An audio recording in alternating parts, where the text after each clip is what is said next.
Hey everybody, welcome to another episode of the Universe Within podcast.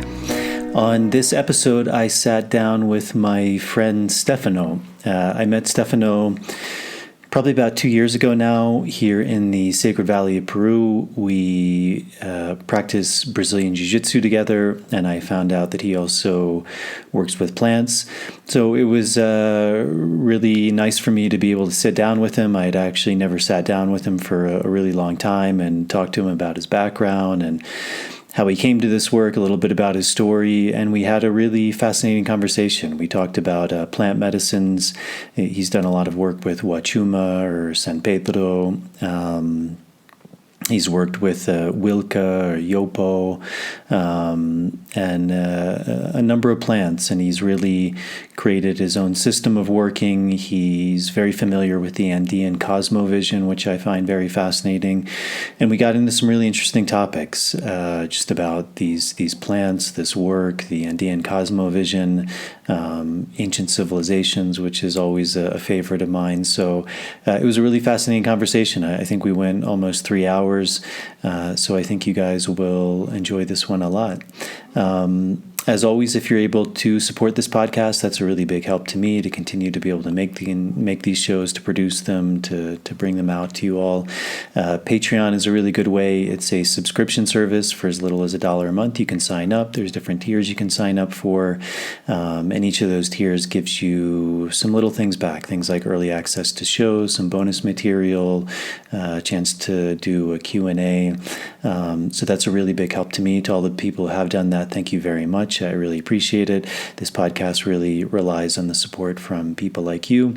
There's also the ability to donate directly via PayPal, and also with the YouTube channel now, there's the option to join the channel, which gives a lot of the same perks as the Patreon page, although the Patreon page is I think, better. If you are unable to do that, as always, doing the little things like if you're watching this on YouTube, hitting the subscribe button, turning on the notification bell, liking the video, leaving comments in the comment section, sharing the videos with your friends and social media followers. That's always a really big help to get this show out to a bigger audience. With the audio version, going on Apple Podcasts, leaving a starred rating and a short review, that's a really big help. Also with Spotify now, there's the ability to rate the show as well. So if you're listening on Spotify and you can rate the show, that's a big help as well. So I think that's it. When this show comes out, it'll probably be mid to late April. The following month, my colleague Merav Artzi and I are running plant dietas in Ireland, although that is actually sold out. But the following month will be in June, and as of now, there's still a few spaces left for that. And then the following month after that, in July, and I think early August, will be in upstate New York, also running plant diets, and I also believe there's a couple spaces open for that. So that's a really beautiful opportunity if you're interested in learning more about this work, working with plants, going into a process of isolation, of restricting one's food, and really working in depth with one plant to experience all that plant has to offer, its healing benefits, its teaching benefits. It's a really fascinating process, really working in the dream space, connecting us, opening us. So if you'd like more information about that, you can check out my website at nicotianarustica.org, and I'll put a link to that in the show notes. So I think that's it, and without further ado, here is my conversation with Stephano. Running out from the maze, running out of the maze today. Running out from the maze, running out from the maze, running out from the maze today. I'm running out from the maze, running out from the maze, run out of the maze today. Well, cool, man. So we met, I guess it was either through Bruno or through Chase. Chase I've had on the podcast. I guess it must have been through Chase first. Yes.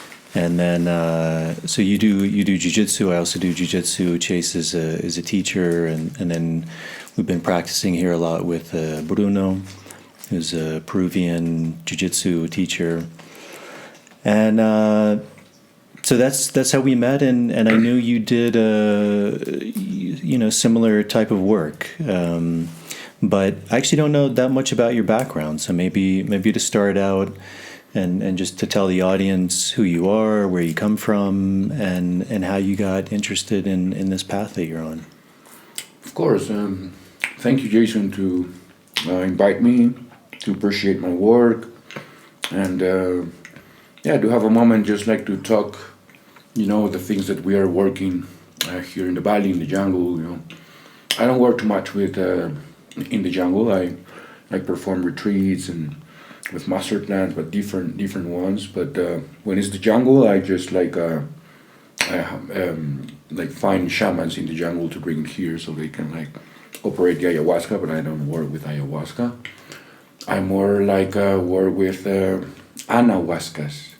Anahuascas is like the work to tell the different analogs of ayahuasca, because when you get into ethnopharmacology of the psychoactive plants, you understand that many plants has the same chemistries, many plants has the same families, different plants, but has actually the same purpose, the same, but just like different varieties, But if we understand the plants from a chemistry level, then you also understand how your brain, your heart, your body works when you are taking these tools from Mother Earth that has different chemistries, So, I've been working more than 15 years with entheogens, but just like 10 years ago, I moved here and I was having very deep insights with the plants,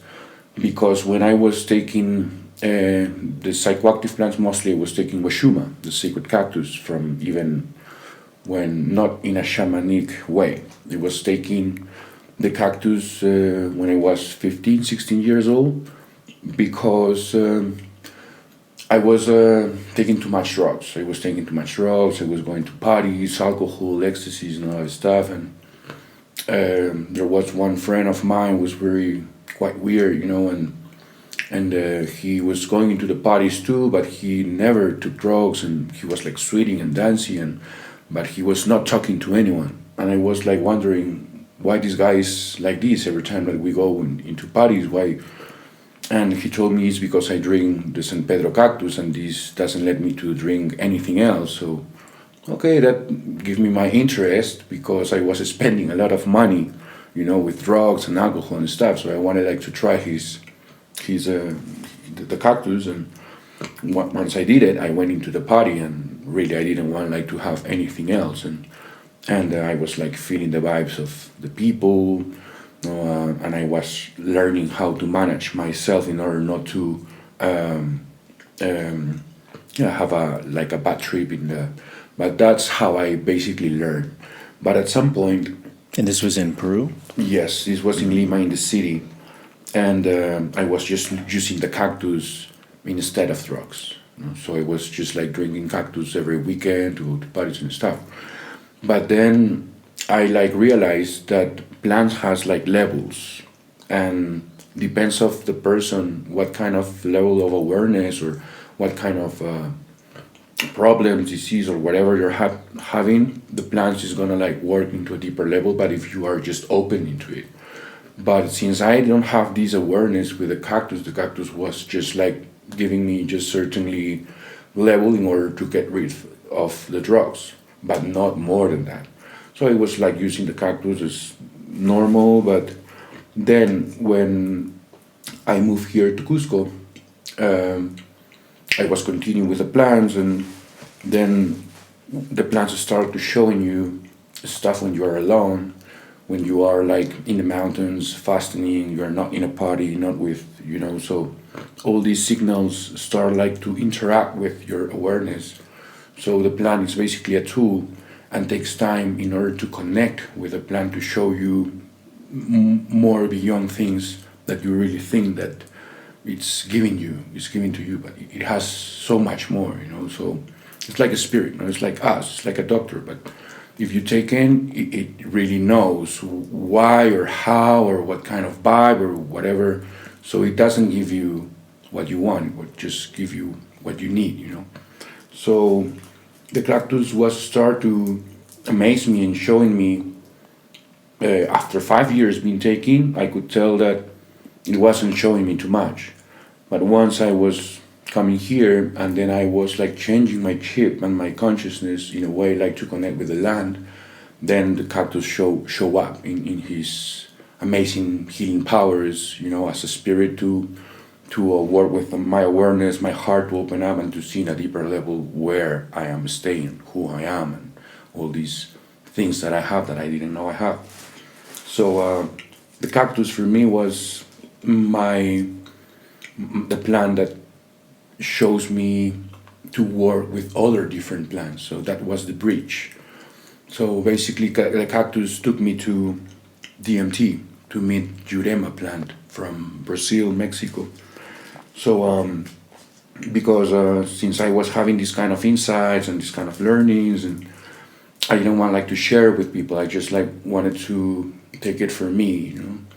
And but there was a point that I was having so much insights and so much knowledge with the plants that when the pandemic came, I decided like to do something in order like to sustain my family, because I was working with tourism, but I'm not was like sharing the spirituality from Cusco aspect and more like a tourism stuff.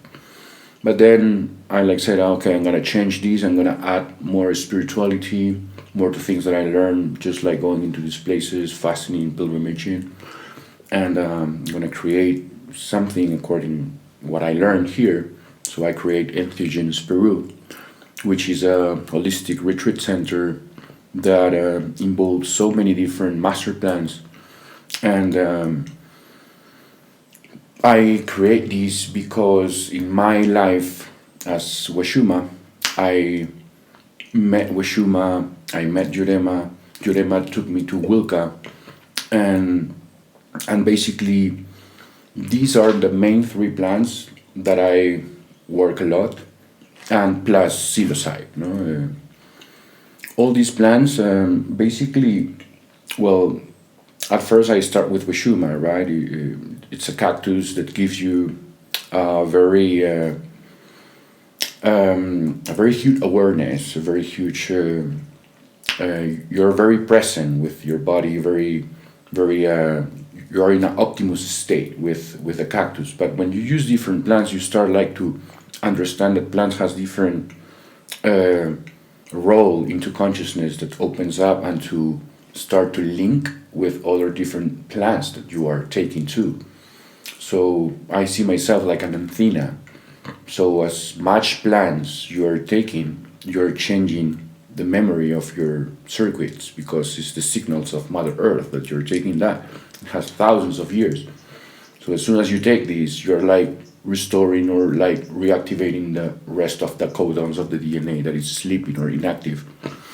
So when you take coca, when you take like Wishuma, you take all these plants from Earth, but in a complete respect way, you know, because our tools like can also damage you if you don't know how to use it. You really need to understand a process with a plant. Some people, they just like want to try the plant and then are shocked out, and they see, no, I don't want to talk these plants anymore. But it's because the person just like didn't connect in a proper way with the plant. It needs like to understand that the plant has like a lot to do with you, but you need to know what kind of food you're taking, if you're taking drugs, what kind of thinkings, feelings, or whatever you're holding. So it could give you a hard time to learn, but through a hard way, or it could give you a good learning through a very soft way. But both, for me, it's learning. It's just like there's like a rough way to show you, you know, and there's also like a softer way to show, you know, a kind of a noble, kind way, you know. So that's what I understand with master plans, you know, with entheogens. So entheogens, I work with entheogens. My retreat calls Entheogens Peru. Entheogens means it comes from en, which is inside, theo, that it's God, and genes or gens, that it's generate. That makes me think it's like generate the God inside of you. So entheogens are psychoactive substances, could be synthetic or could be natural, that induces to alterate the state of consciousness with spiritual purposes. So I work with these plants, but also I am attached with the Andean Cosmovision, because when I was using these plants, I was using these plants in these power places, in these mountains, and then I learned that every single power place has like a certainly electromagnetic field, certainly energy, certainly frequency that interacts with your consciousness as soon as you get into it. So different power places, it's also like tools of Mother Earth to heal yourself, but in a different way, not as master plans.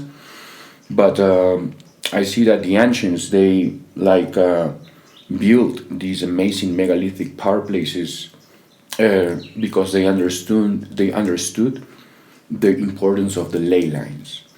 So when you come to Cusco, you will see that if you study a little bit about Andean Cosmovision, you will see that all these amazing power places was built on exactly ley lines, and there is 41 energy lines that comes from the main temple, which is called Coricancha. So it's not Machu Picchu. So Coricancha, which is in Cusco City, it's been said that it's the most important temple and the most refined temple, which it says that it was the college of the Andean or the Incan, the indigenous Incan tribes, or this culture. So they were coming into Coricancha in order to learn all this information, and then they were studying, doing pilgrimages along the lines, because there is 41 energy lines that departs from this power center, but these ley lines are going to around the world, and they were like edifying these power places just on top of, just on the same ley lines. So how I see it is that these people, they build these places exactly in special electromagnetic fields, because when you are in these areas and you like suppress your analytic mind, you go into your heart, you tune with the place, you start like having certainly insights or certainly meditations or different kind of states. So if you understand the way how the Incans, they were healing themselves and how they were like remembering who they are or what they are, why they are here and stuff, they were because they were accessing into these realms because they understood that going into the womb of Mother Earth, it's a way to get in tune with the center of the earth. So there are places which is caves that has like a vagina shape, and when you go into these places, it's like cave with vagina shape that has a uterus form, and there's chambers and altars inside, like giving you the idea or the thought or this awareness that you are inside of Mother Earth, and you're sitting down inside of her womb. So these are places which is called the Ukupacha realm. There is like three kind of realms according to the Andean Cosmovision. Paths that goes inside of the earth, which is made for remembering, going into completely darkness, and it's like a kind of rebirth through darkness. Okay, so that's the serpent path. It's a path that goes underneath, and through darkness you start to alterate consciousness through these places, and you like can remember who you are, can connect with Mother Earth, and remembering so much information from your past life and so many things. So these places was used as a kind of oracle, So it's also activating in certainly dates of the year. So that's the Ukupacha world. So there is like in Coricancha, there are so many Incan paths, but there is path of the serpent, path of the puma, and path of the condor. And since I work with the Queros are like the directly descendants of the Incans that they hidden from 500 years ago when the Spaniards they arrived. The Incans they ran away, some up in the hills and others in the jungle. And I work with these people, and these people they keep all this knowledge, all this information from the Incan times, and they teach me that there are these places that takes you to the underworld or the serpent path, the puma, and the condor. So let's say Machu Picchu is like the last place in which when you are pilgrimaging and you are like cleansing your body and releasing a lot of hucha. Hucha is like the dense or heavy energy. For the Andean Cosmovision, there are 4 kinds of energy. It's the heavy, the dense, the subtle, and refined energy. And these 4 energies are interacting with the kausai. So the kausai, it's a whole bubble of energy. So the Incans, they see matter as bubbles of energy, and that's what quantum science also explains now in these times. That's very interesting because now science are like proving what the ancients they were like trying to tell us. So in the kausai pokpo, it's called, is the huge bubble of energy that our consciousness as a bubble of energy. Also, we are interacting with so many different kinds of energies. That goes Ukupacha, Kaipacha, and Hananpacha. Ukupacha is dense and heavy, and Hananpacha is refined and subtle energies. So, according to the Andean Cosmovision, it's about like to understand that we are interacting with a kausai, interacting with these energies, and we got to choose, basically, to learn how to choose what kind of energies we are like receiving, because our electromagnetic field, which is a bubble of energy, that's when quantum mechanics gets in. This bubble of energy that I can see it right now, but it's there. It's like a energy field which, from that energy, I'm like creating particles. So these particles is basically my hormones.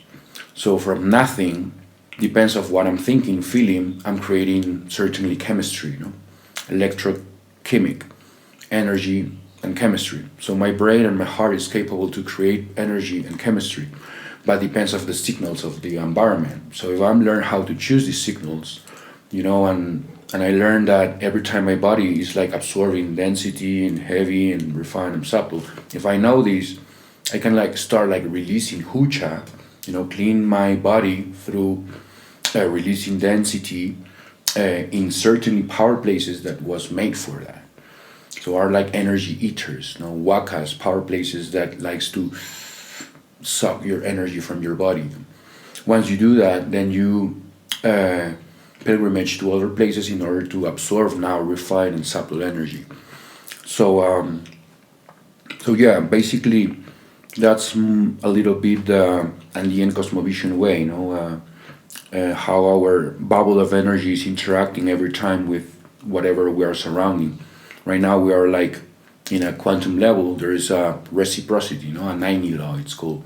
There's a share between energies, in a quantum level, you and me, our bubbles are like interacting. So that's why it's also important like to understand that when you are surrounded with people who it's like catching dense energies or like just talking about from very dense levels, so they are inviting these densities around, and if the person is not too strong with their own bubble, it can be like affect, and the bubble is going to change, and you're going to create different chemistry into your body because you are allowing to believe and to pay attention into these densities. So it's a law. Every time this bubble of energy is working, but depends of how you are like shaping that bubble, how huge is this bubble. It's like a kind of shield, so this is the electromagnetic field of your own, and it's supposed like to increase this bubble so much that in a moment it gets into a certainly divine order, because you are not more analyzing. As soon as the person like stop to analyze, the heart starts to get into a certainly rhythm. No? So when the person is like suppressing the mind and starting to feel more, so the beat of the heart start like to getting into a natural resonance, which is attached to the earth. But just that happen when your mind is not like thinking or analyzing. So as soon as you do that, you are getting in tune with your heart. So then the information that goes from up to down, my analyzing, my thinking, it's not there anymore. Then when I like suppress these, then the energy comes from down to up and from up to down, and it starts like a toroidal movement, because you are opening the energies from up to down. But mostly people are like just analyzing and thinking, and and through analyzing and thinking they feel, and then they take actions. But I think that people needs to learn how to activate the brain of the heart that has like 40,000 neurons in which catch signals before things happen. But mostly people are like thinking, and like judging or whatever, anticipate events, but through the mind. So the heart has like this capability to catch these signals if we learn how to read with this brain, how to interact with this brain. So basically when we are like having pilgrimages, altered states in these kind of places, that's when the mind is not there and your heart opens up and start to get into a different information through your heart. And when that happens, it happens instantly healing, because your heart is all the time like beating and all the time like having a certain frequency, depends what you're thinking. So according to the Andean Cosmovision, says that Yachai, the Munai, and the Yankai are firmly connected. The Yachai is the mind, the Munai is my feelings, and the Yankai is my actions. So how I think is how I feel is how I act, and how I act is my personality. So if you understand that your mind is affecting your heart, and your heart is creating chemistry, it's creating particles, it's creating matter, it's creating emotions through the choosing of my feelings. So if I know these, I'm like creating particles, emotions, chemistry into my body, but just like a certainly chemistry, because I have certainly belief or certainly ideas. But as soon the person start like to break up this belief and start like to open their awareness to a different signals of information that is in the space, you start like activating all different information from your body, different neural pathways, as kind of constellations in your body. We have like millions of stars as the sky. But since we don't know how we can activate these, the people are just using the same chemistry, the same feelings, and actually they need something from the outside in order to produce certainly love or certainly peace, or but it's an illusion. Sometimes I don't know, if I get a card and I feel this, I don't know, excitement, it's a chemistry that my body is producing, but it just lasts a few moments because it's an illusion. Your body and your subconscious knows that it's a fake kind of chemistry. It's not like a real love, a real happiness. So when a person, it gets to have like a trigger of neurotransmitter from natural forms, from the plants, from the earth, you will have like a lot of information going into your brain, your heart, that is gonna like activate different receptors. So when that happens, many of the cells that are dying, many of the cells that we are not using, it start like to activate. So I like heal people from many different problems. People who have like epilepsy, mostly neurological problems. People who had like paralysis, or they even couldn't move the hand, or they couldn't even stand up. So when you use tryptamines. Well, tryptamines are like essential amino acids that help us to create our own endogenous serotonin, dopamine, because this neurotransmitter helps to make connections or messengers. So helps to activate these receptors that I couldn't activate it, because that's why I couldn't like move my hand, or because our cells, that there is not chemistry going in there in order to move it.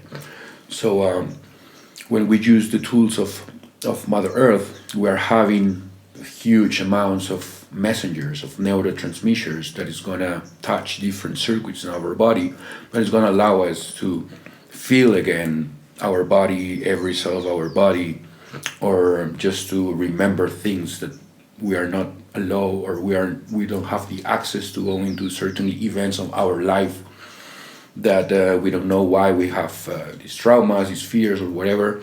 So plants basically give us this neuromodulation. So that's how I see it, from a chemistry level. A person who, for example, is like depressed is because he's not able to produce serotonin. Serotonin gives you happiness. So a person like who, I don't know, who can have peace, that's the dopamine, chemistry. So most of the states, most of the happiness and love and all these, it's because the brain and the heart is not capable to produce anymore, because the person is being conditioned from so many years with that boss, with that family, with that words, with that kind of life, that he's all the time like, feeling guilty, or just creating concepts about its own self because of the boss, because of the family, because of the friends. So the consciousness starts to believe all these stuff and creates hormones because of the thoughts. For every word, for every thought, there's a chemistry going on. I am producing so many chemistries right now, but depends what I'm paying my attention, what I'm placing my attention. So that's the big thing with people, that people need to learn that every time they're placing their attention, they're creating particles, they're creating chemistry. But what kind of particles they're creating? Maybe hormones of stress, they're using from their electromagnetic field, their energy, and from that field of energy, it's absorbing energy in order to create particles of hormones. But if the person knows that this electromagnetic field, it's constantly creating particles, I can have a certain stimulation in order for my bubble to increase so much, so it doesn't take in too much energy from my bubble to create hormones, so we can use the energy to digest, or the energy to make babies, or the energy to for just not to use it and to create more particles. We can choosing different signals in order to increase our bubble, to have order and harmony into our body. That's when it starts the homeostatic rhythm. So it depends of my signals of our environment. So that's what we need to learn, to choose the signal of our environment. So what I eat, what I think, what I feel, it's constantly creating chemistry, constantly creating energy. And it's sometimes, if I eat a crap food, or a kind of, dense hamburger with creams and stuff, I'm using the energy of my electromagnetic field in order to synthesize these products and becoming into vitamins or proteins or whatever. But the body is capable to create endogenously proteins, amino acids, minerals, vitamins, whatever, without the food, without matter. So we've been programmed basically that we need to feed ourselves through matter, that you need to eat 3 times a day in order to be alive. But when you are using plants, and you are accessing into the quantum field through these plants, you understand that also you are interacting with the energy field that matter. Right now, yeah, there is matter, and I'm interacting with matter. But when I'm entering my consciousness, I am getting into the energy world from matter. So I'm becoming more wave, I'm becoming more energy instead of matter. So if the person knows how to access into the energy realms, because we're matter and energy, if the person knows how to access into these realms, you're becoming more energy. You're like longevity, extending your life, because you're not placing your attention anymore with food in order to create, chemistry or to create vitamins or whatever. So now you're conditioned your body and your mind and to create these vitamins, amino acids, proteins without food. And that's now approved, because now science can see into people that people who are like fasting for like more than a month or 2 months, they should be dead.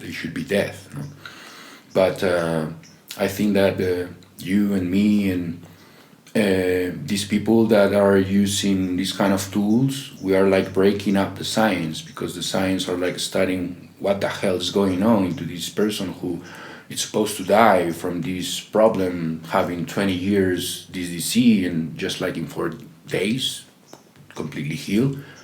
That's a miracle. What the fuck, there is a huge capability in the body, in our spirit, that could like have the divine order again, but just if we can understand that we are choosing every time what we want to believe. So the body is responding every time what you're believing, your thoughts, and it's creating hormones and particles, depends on what you're believing. So plants and these places, as soon as you take these plants and you go into these places, you're changing completely your chemistry, you're changing completely your diet, your food, everything, because now you're not like programming or program that you got to eat 3 times a day, or you got to do exercise this in order to feel like this or like that, or to meditate in order. That's from a dual aspect, from a it's called a jananting in Quechua, in a dual aspect, of course, yeah, I got to meditate in order to feel peace after, but that's from a dual aspect, some people doesn't understand that meditation is all the time, that all the time you need it's all the time interacting my field with the environment, with the persons, the people, the places, the food, everything. So I see it. I understand this because I like being able to feed my own body, my mind, and my own heart, and just like to be in an optimus rhythm with my own self. And I healed myself. Even I couldn't walk for a year, 6 years ago. I couldn't walk for completely a year, and I had 3 tumors in my back, 3 hernias in my spine, and I went to the many doctors, to neurologists, make me a scan, and I saw the tumors pushing some nerves in my back, and I couldn't move. So I was taking a lot of codeine, opiates use. I've been addicted into it just to get rid of this pain, but nothing could help me. I even was taking plants in order to, because I knew about this, but it couldn't help me. As I said, plants has a process and has a way to teach you to heal. It's not like I take it and just you're gonna heal. No? It's not just like that. So when I had that, I passed this year without moving. I couldn't walk and anything. I understand. At that point, I had this awareness that everything is possible, but I didn't have enough awareness in order to make a process and to work with my own body and mind in order to happen. But then I researched a little bit about the quantum mechanics, neuroscience, epigenetics, and all these are science that are pointing to instant healing. If you understand these kind of things, that now, well, the science they don't want to touch more these things, but if you like see it a little bit, you don't require too much information to understand reality and to understand how your body, your brain works, no? So as soon as the person is like understanding this mechanism, you are like creating a different consciousness and a different belief that is going to create a circuit into your body that is going to create reality, because you're sending that signals into you. So that's when the placebo comes. No? The science study to people that they give just like, I don't know, they want to make a surgery into a person to transplant a heart, for example, and doctor says, hey, I'm going to put like an analgesic, right, in order to numb all your body so I can make that. And the doctors just like mention that, but they don't put that, they just like put water or something like that, and because people think that they are having this kind of medicine, or the brain is capable to create endogenous opiations, without. So the person is capable to create these states without these, because the mind believes it. So I think that if the person starts like to open up the mind and starts like to open up the awareness through different signals of the environment, I think that the person is start like to reconnecting with so many information that it's already there, and start like to just like being in completely optimus rhythm, and nothing could happen to you, even though if you are beside of a virus or whatever, you are in completely divine order, because your consciousness, your heart, your signals, everything, it's constantly renewing, and I'm using different codons of my DNA, just like by chewing coca leaf, So that's also, it's important, because when you ask to the Andean people that works in the high Andes, they're carrying sacks full of feed, 90 years old, bro. And you ask to them, hey, you been to the doctor once? No, I don't know the doctors. And why? Because the coca. How come they know that the coca is a plant that puts you like in a very strong state, it makes strong your gut. So we completely know that coca, it's a plant for the Andes that many people, they were using for many years, and they were like completely, in optimus condition. Nothing happens to them. So I think that, if we understand the tools of Earth, and we start like to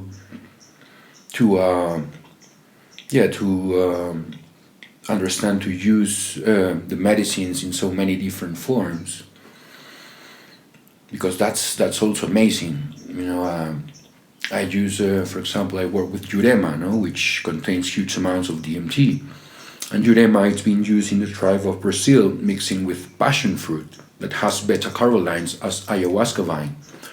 But how these tribes of Brazil, they knew that Jurema and the passion fruit mixing together, you will have like a kind of a spiritual experience. So I don't do, this is called Juremahuasca, right? Yeah. But what I do, I extract the DMT from the Jurema plant in order to have a different form, so I can admin the properties or the alkaloids of the plant for different people without like having a whole beverage. So when you learn to isolate the alkaloids of the plant, also you learn how to use it for the different parts of the body. It's like cannabis. Cannabis has THC, CBD, CBN, different alkaloids. Now we know that THC has certain properties for cancer, CBD too, but different alkaloids has different states. So, for example, in Wilca, Wilca is the seeds of the gods that it's been used in the Incan times. It's the ayahuasca of the Incans, and according to ethnopharmacology, is the most important plant that contains huge amounts of DMT found ever in the world. now. So that plant contains so many varieties of tryptamines that makes me to create my own endogenous serotonin, dopamine, melatonin. So when the plant has so many different varieties of alkaloids, it's interacting with different receptors in your circuits, in your neural circuits. So, for example, when a person is depressed and they can secrete, serotonin, dopamine, it's because it's feeling depressed. So I just like to give these persons little doses of DMT or psilocybe, which is 4-PO-DMT or NN-DMT. And these neurotransmitters is gonna just like neuromodulate, and it's gonna help the person to create this serotonin that he couldn't able to create it, even though that he tried so many things, So that's why plants are so important, because it gives us what we need. It gives us this rush of chemistry that, I don't know, like maybe in sports, for a year of sports, you're how much adrenaline, how much endorphins and a lot of neurotransmitter you are creating from a sportive level. A person is really, strong, it's creating a lot of chemistry in your body because it's doing exercise. But I could say that a person who is having an altered state, also without doing exercise, it's a different form to create also neurotransmitters, and I used to set, for example, a session of DMT. It could be the same as having a year of exercise in a chemistry level, not in body level, more in a neurotransmitter level. So you feel good, you feel really peaceful, you feel so. I think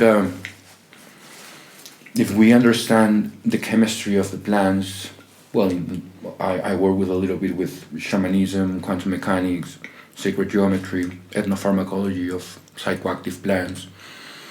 Now, for me, we are at a time that we're using science in order to understand the plant in a deeper level, and using science in order to also understand how it works in our body. So, I think that what I'm doing, it's a little bit of alchemy, a little bit of chemistry, because I'm extracting, isolating alkaloids from the plants and creating spectrums. These spectrums is different alkaloids that it makes you to have a more holistic states, because you are isolating more alkaloids from the plant that it's really hard to take it, or really hard to get it. So when it's there's different interaction with the body, with the gut, when you drink it, there's a different synthesize with the chemistry in your gut, and it creates different chemistry, different states. So when you learn to the different forms to use the plants as medicines, you can create smokes, like changa blends, for example. I use the jurema, the root bark of the plant that contains huge amounts of DMT. I make a process in order to extract their main alkaloid, which is DMT. Once I have this medicine, then I walk around the mountains and I ask permission, Pachamama, in order to use their plants to transfer this medicine into the flowers of the Andes. So when you do that, you are using a blend of flowers that is around these areas that also is carrying information, carrying DNA, and it's interacting with DMT, because DMT it's like a key, that opens up information. So that's when it comes the ayahuasca, it's analogs, different ways to alterate consciousness using different plants that contains DMT as chacruna. So in the ayahuasca world, it's a lot. It's amazing because you can create the spectrums, depends of what the person it's what's going on with the person, so you can manage the proportions of DMT and the proportions of beta carbonines, which is inhibitors of an enzyme. So most of the psychiatrics, they used to shut down certain receptors in the brain with certainly pills or medication, because the person is not capable to produce serotonin or to produce neurotransmitters that makes the person to feel happy or to feel, so that's why the person feels depressed. So the doctors, what it does, it just like shut down the receptors, so you don't feel you don't feel anything, so basically when you understand in a chemistry level these neurotransmitter and these inhibitors, it's creating like huge amounts of neurotransmitter when you are using inhibitors. So for example, when you take ayahuasca, some people they take only the vine of ayahuasca without chacruna. They diet with the vine of ayahuasca, and I had like a few persons that they told me that even ayahuasca could give you vision without the chacruna, and it's supposedly to the chacruna that has the DMT, which is the main compound that has the visionary effect. But how come the ayahuasca vine without the chacruna, it could give you this visionary state too? Because of the beta carbolines and because of the MAO inhibitors. So there's an enzyme in our body that likes the tryptamines, so it synthesizes the tryptamine once like we feel happy or we feel love. This chemistry is going into our brain and body, and as soon as it's coming out, the MAO enzyme is just like gonna break up. That's why we don't feel happy all the time. It's just like a rush, then the MAO is there and starts to break it up. But what about if I paralyze this enzyme, right? And so my neurotransmitters, the serotonin, dopamine, DMT, and all this is gonna last longer in my body if I take an inhibitor. So, for example, if I only take an inhibitor as ayahuasca vine, I am suppressing my MAO enzyme, but I don't having a DMT or I don't having a other neurotransmitter to amplify. I'm just inhibiting my enzyme. If I do that, I'm gonna allow my brain and my body to create a longer time of neurotransmitter. If I just hug my dog, if I just whatever I do, I'm gonna make my production of neurotransmitter to last longer. That's why the Egyptians, the Incans, the Egyptians, they were using lotus flower. Lotus flower has also these properties to inhibit certainly receptors, so the production of neurotransmitter is going to last longer.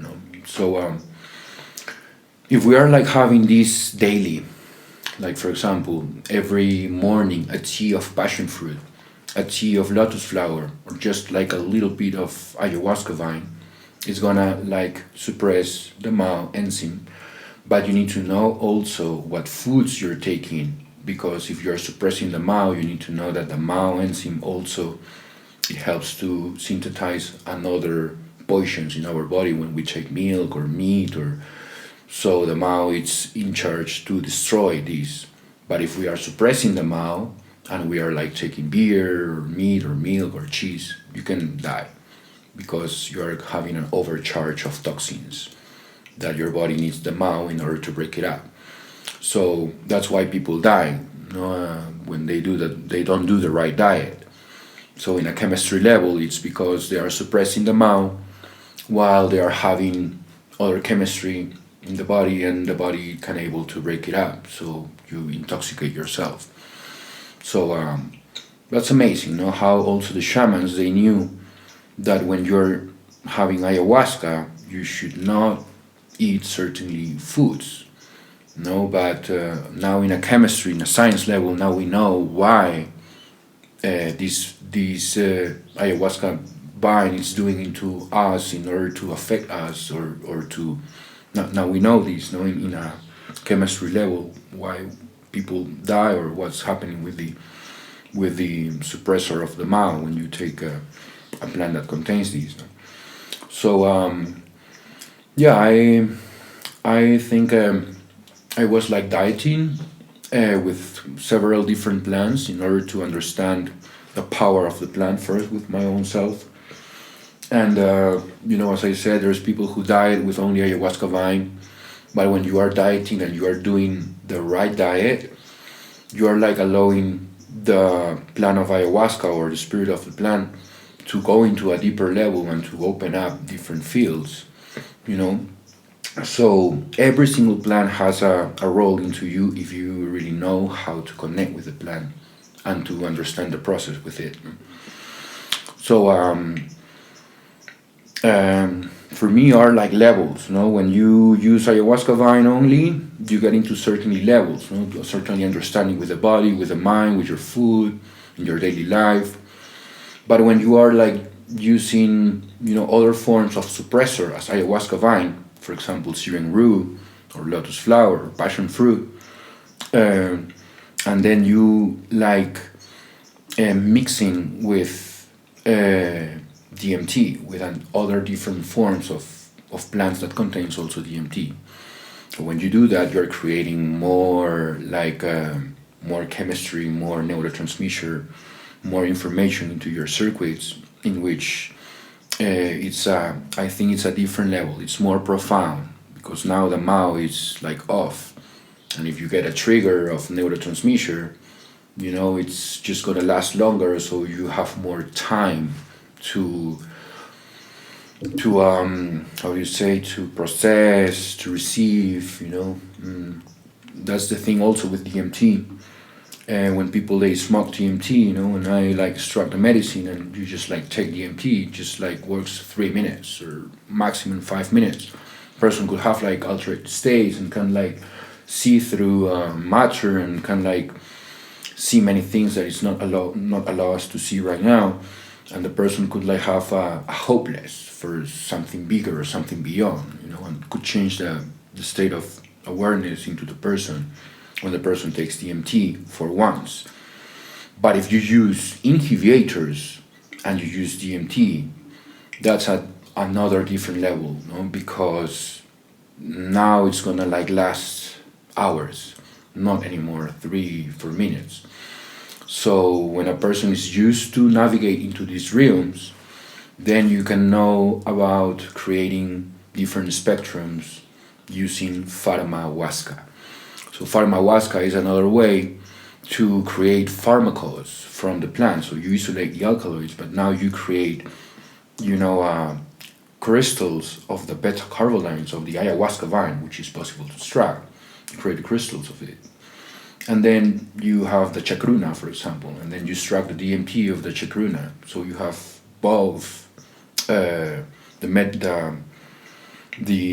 pure alkaloid and the active alkaloids from the plants. And when you mix it together in a crystal form, that I could say it's really intense. It's really, really powerful and intense, because now you are like you're transforming the plant into a more strong form in order to admin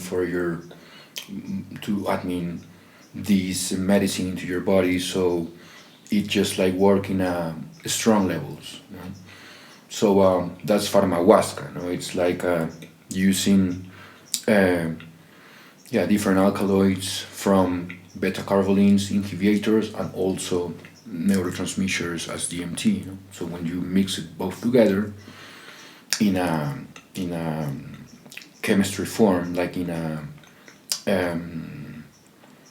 pure form, I could say.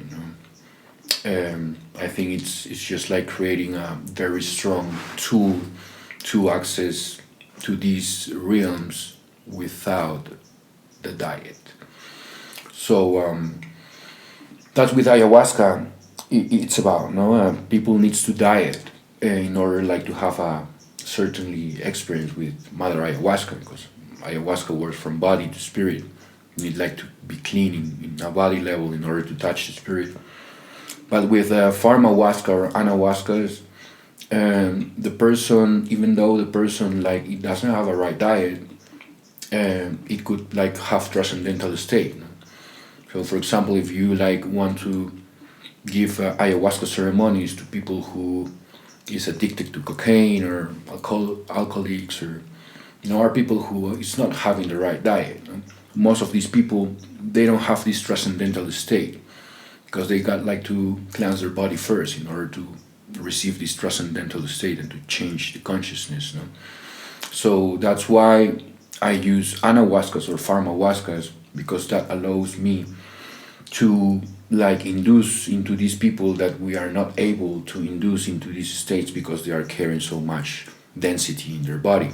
So I just like use visionary alkaloids, which is gonna allow the person to break through and to not to interact with the energies of the body too much in order to see it. So since I'm creating a spectrum, which is really strong chemistry to create these DMT neurotransmitters, so it's gonna make the person to cross over reality in just like in a few minutes, and then when the person comes back, it's like it will have like this, even though that the person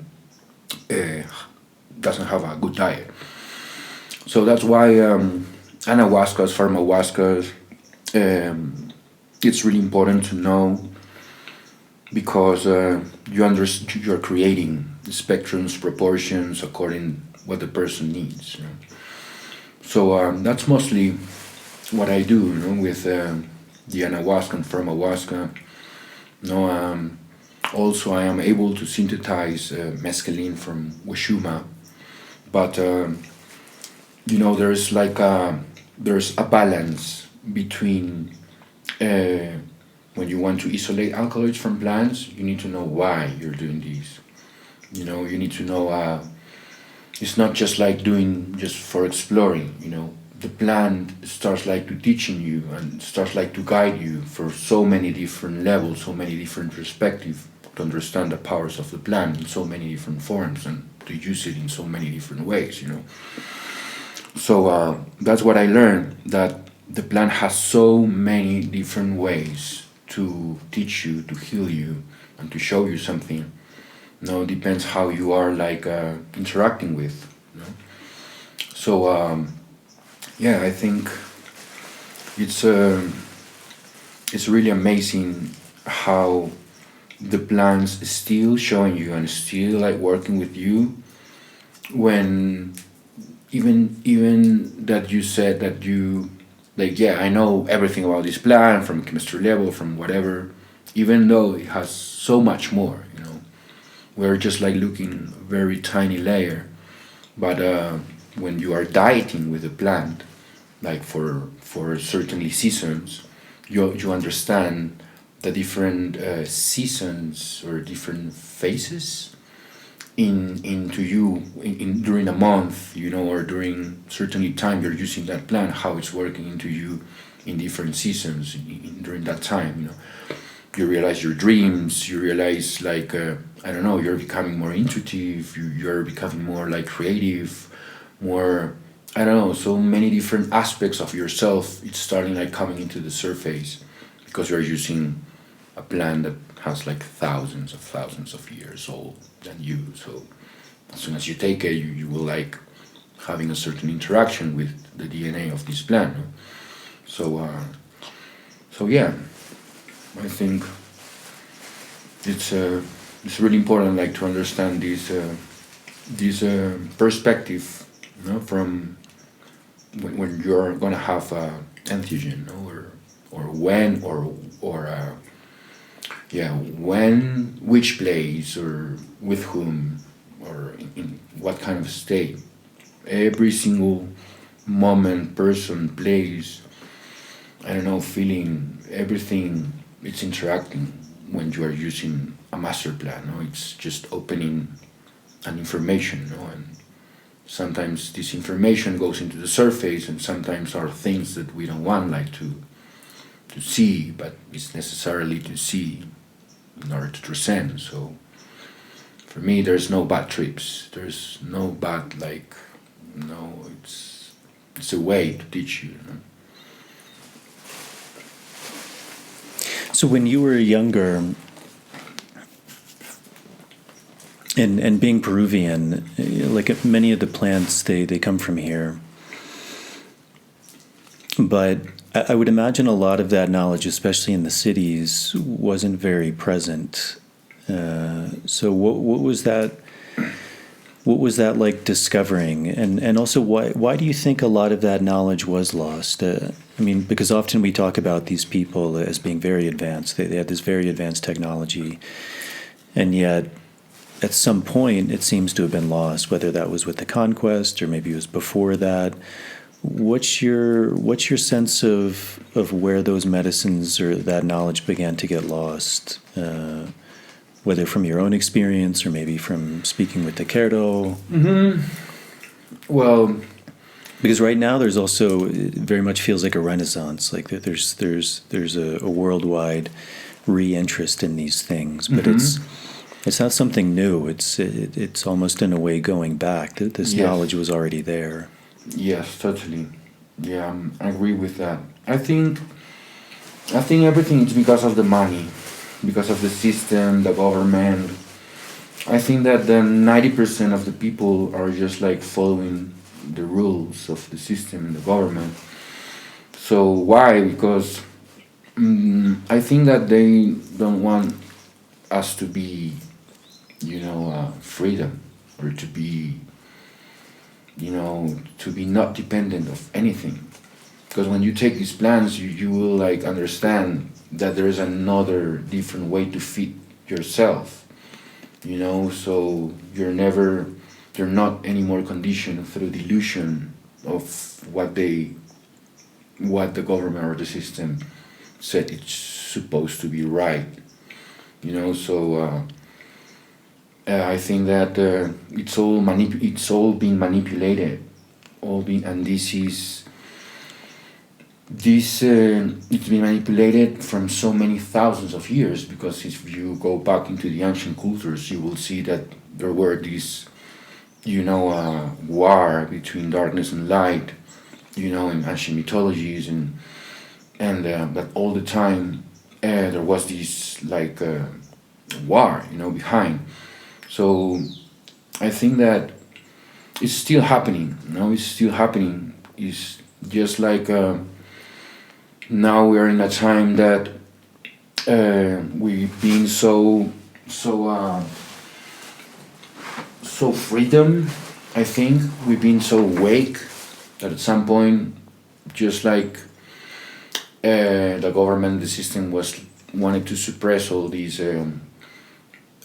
capabilities that the man again is like taking again. Because if we know what capabilities we have, we are not conditioned anymore from pharmacology, medicines, or we're not conditioned anymore with right food, what's supposed to be your right breakfast, your right lunch, your right dinner.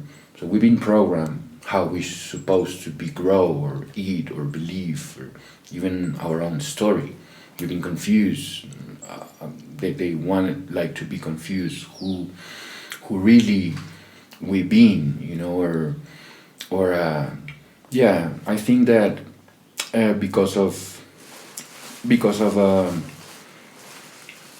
darkness, because of the chaos, it allows us to give us an opportunity to choose, So I think that the pandemic and all this dark side, it helped us to transcend and to realize the capabilities of human being. It's necessary for me to happen all these things in order to realize. So I think that these things were passing like thousands of years, but just in different ways. And the Keros talks about the prophecy of the return of the Inca, which talks about that the Inca is going to come again, but not as a man. It's like a consciousness. It's the golden Pairiri, the golden city, which is a moment or a season that human beings are going to remember who they are and stuff. And that happens when when the chaos comes. So the chaos precipitates evolution, and it's necessary that moments in order to ascend or descend. No? So I think these times of the pandemic, just like it's an opportunity to choose and to realize the capabilities of human being, and at some ways like helping us, to remember so many things. But they are so good into controlling. They are allowing what it should be correct or not correct. No? Why, like for example, like having alcohol the weekends is correct, and just like having ayahuasca or DMT, that's crazy or incorrect. There is no or weed. So I think that it's really crazy how the system is like allowing certain things that make us depressed or make us to be more down or more stressed, and they don't allow other tools of earth that make us to realize what we have in our body, what we are doing with our mind, with our feelings. So I think that this is happening because of the controlling, the system, our freedom. So imagine if we all recover our freedom, we don't need medications, we don't need wars, we don't need nothing, we just need love and just to help each other. And when that happens, it's just like we are all free, and we are not like thinking that, I need to work, I need to suffer, I need to this, to have this, or to heritage my kids, or to. So you're constantly moving through a cycle of density, and you're like damaging the earth because the heart has a vibration, and it's interacting with the electromagnetic field in the earth. So imagine what 90% of people is moving their actions through fear, through through different low states. So they are like giving this dense energy into the earth instead of vital energy, So I guess that when the person is like getting in tune with higher states, the person is capable to be in perfect condition, and it's never gonna get ill, never. So you don't need to work too much. You don't need like to suffer too much to get that money in order like to stress yourself to have the right breakfast or the right lunch that they commercialize and they marketize, So we think that we're pure or we are like wealth because we have this breakfast with this lunch, or we are a lawyer or whatever, So it's just like creating illusions in our mind in order to just to maintain us in a certain frequencies. So at some point I'm gonna get ill because I'm see myself in a cage and see myself like this. So at some point for sure something is gonna happen to me, So I think that Mother Earth is just like a consciousness way. She knows. She really knows what we need and what's happening in the world, and she's creating several different tools, mechanisms of defense from herself, because the human being is damaging her, it's damaging our own. We are Pachamama, right?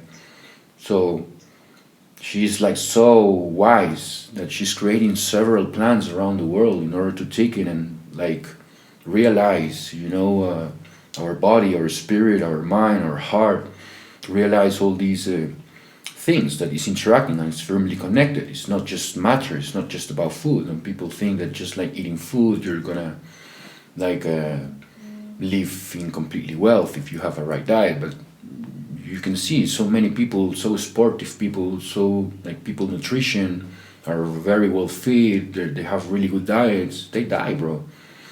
And it's because we need to carry these three levels. It's not just about the body, it's also about the mind and also about the heart, So are firmly connected. I can feed my body with different neurotransmitters through exercise. But what about my mind?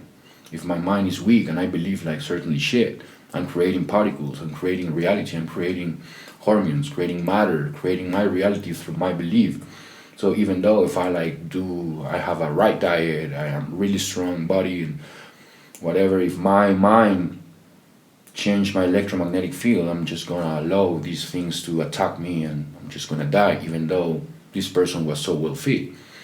So we need like to be aware of these three levels, that the mind is affecting my heart is affecting my body, and all these three things is firmly connected. So it's not just about what I am eating, so we need to be aware our mind, and our feelings and what we eat as well. So I think that the system and the government is just like confusing people to make us to choose beliefs through just a very narrow path. But when the person is like interacting with plants, with the earth and nature, you start like not seeing anymore this narrow path that you've been taught from your parents and from what is supposed to be right. So then your view is open up like this and like this and like this, and then you like start to wonder what else with these, what's up, why people doesn't like give importance to this perspective too, that it's also there, So I think it's just like it's a time that people are awakening, but since they are awakening, I think that the system just like wants to put us down in order like to have in the same cycle, so you are keep conditioned by your fake illusions, So I think it's because of the money, the government, the system, and behind them there is like other energies, that are interacting with them. But as you, as me, we have also our guides that allow us to talk these things, So I think that it's a choice, It's a time people to choice, because we have all the tools right there, and it's a time to choose what you want to create in your life. Nothing is like a whole truth. We're just like a perspective of the same expression, and we like got like not to see ourselves as something, as engaged as something, because when you do that, you're just like enclosing yourself to certainly frequency and from duality, So I think that we are more than that, and we have more capability than that, and we have the capability to do so many things. I could tell like I went to so many places during the pandemic without taking a plane. I realized that the pandemic for me was a really nice time to understand that my consciousness is able to go to Egypt, Mexico, to Angkor Wat, or to many power places, because my consciousness coexists with these places into the quantum field. And I know in physical body I got to take a plane, a bus, but if I learn how to access into this information in me with certainly tools, I am allowed to go into these places which is in the quantum field, So I guess that we have the capability to do so many things, to heal ourselves, to travel beyond constellations, stars, universes, to interact with our guides, angels, ETs, or whatever, guardians, elementals, or there's so much, so much, and I think that here, this place teach me to see and to feel and to interact with these guardians and beings and deities, and to communicate with them, and to understand that I have friends, higher friends in these realms. And then when I go back here, I see people with more compassion, because there are people that they don't know, that they don't know that they have guides, they have like higher places inside of them that they can go and they can go back. So how how this person could feel, when it's capable to do this. You feel more empowered, you feel more confident, you feel more, so I don't know, like sometimes I go into the street and person insult me or whatever. You're so like secure about, you just went through a higher realms, so you take this with you and you walk in the 3D with this with you, so it allows you to have a different view with people, with persons, with whatever you're interacting, so it makes you to feel more humble, when you are like, I think, going beyond your matter, beyond this. So yeah. You mentioned a couple ideas that I find very interesting. One is this idea of freedom, which I think we speak a lot about, but there's often a disconnect to, as you said, that this idea between understanding something on the mental level and actually it being manifested through our physical actions. Even like you said, like someone insults me. Mm-hmm. How does that actually manifest through my physical being? And very much this idea you were speaking about, the Cerdos and this Andean Cosmovision, that the thoughts are extremely powerful and that it actually changes us on a physical level. Yeah. Where do you think is that something that do you think that's one of the important things of learning from some of these traditions? Was that also coming from your direct experience with plants? Because even in the plant world, from my perspective, that seems to be a real disconnect. Like you mentioned, this idea of the pandemic, even I think a lot of people who maybe work with plants, they still have that tendency, for example, to want to dominate.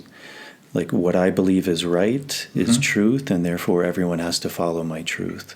Everyone has to do what I say. On an individual level, we see it on a governmental level, as you were saying, that the system of control, this is how we have to be. And I think a lot of people, when they think of these ancient traditions, as you were saying, there was something very simple in that. I mean, which is unbelievably complex, all of the infinity of human existence, but that also it was this very simple system that how are my thoughts? How are those creating my actions? How is that affecting my heart? How am I walking in this world from a place of an open heart? It seems like there's a real disconnect with a lot of people. So I know this is kind of maybe a long or strange question, but those ideas that you found of the importance of thoughts, of the importance of the heart, of these ideas of freedom, of finding our own internal power, not relying on outside sources. Is that something you think these like Andean Cosmovisions opened you up to, and that you further experience from plants, or where do you think that comes from? I think it's both. I think I used to reconfirm so many things when I take plants in these kind of power places, because you start like having these downloads and ideas, and that it doesn't come from you. It comes from the collective, or I don't know, the memory of the place, or the library of the universe, and it just like comes to you. And I think that that this was happening for thousands of years, but I think that I reconfirmed so many things with the plants, because you can realize that most of our beliefs and ideas, it was implanted. It was we've been grow with these ideas, with these beliefs, and this passed through several people in my family, and how it's supposed to be the right thing, and I think that this was happening forever, for thousands of years, but I think that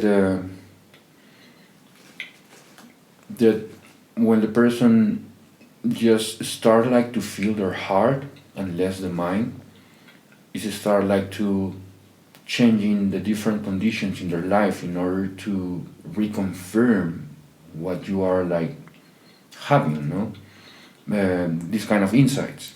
So I think that a person couldn't realize, or is gonna be in cage or like a slave all the time, if he's only using his rational mind, and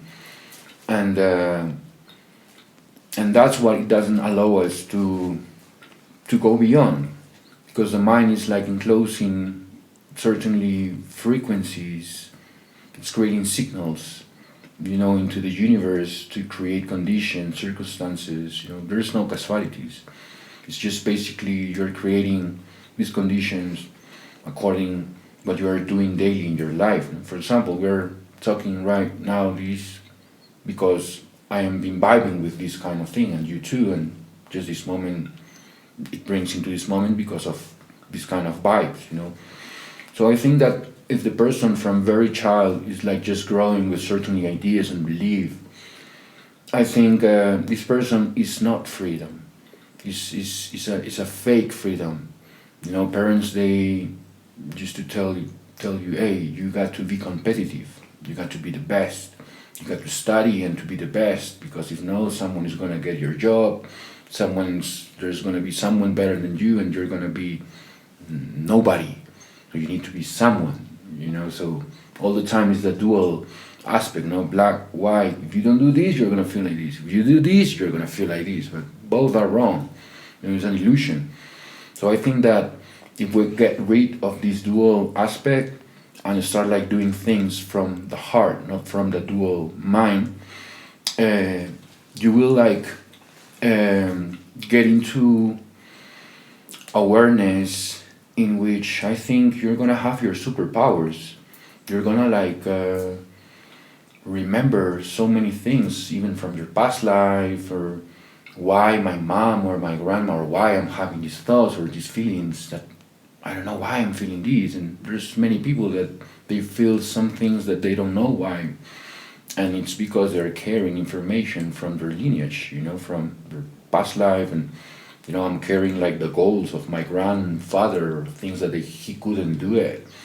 I am carrying it now, and I need to be aware of that I'm like here because I'm carrying all the vibrations or the goals, densities, or whatever from my ancient lineage into now. But am I gonna continue that to just keep in that cycle? Or am I gonna transcend and to use these in order to create a different lineage of time? Because I'm gonna like create a different DNA into my kid. I'm gonna create a different memory. So I'm not gonna be any more conditioned by like, I don't know, 100 years. Because if we go thousands of years back, we've been like good, But then it been worse because, I don't know, because of the church, because of the religion, politics, economics, a lot of stuff that we just like forgot all that. But most of the people, they just continue what the father or the grandfather told you, and what's supposed to be right and wrong.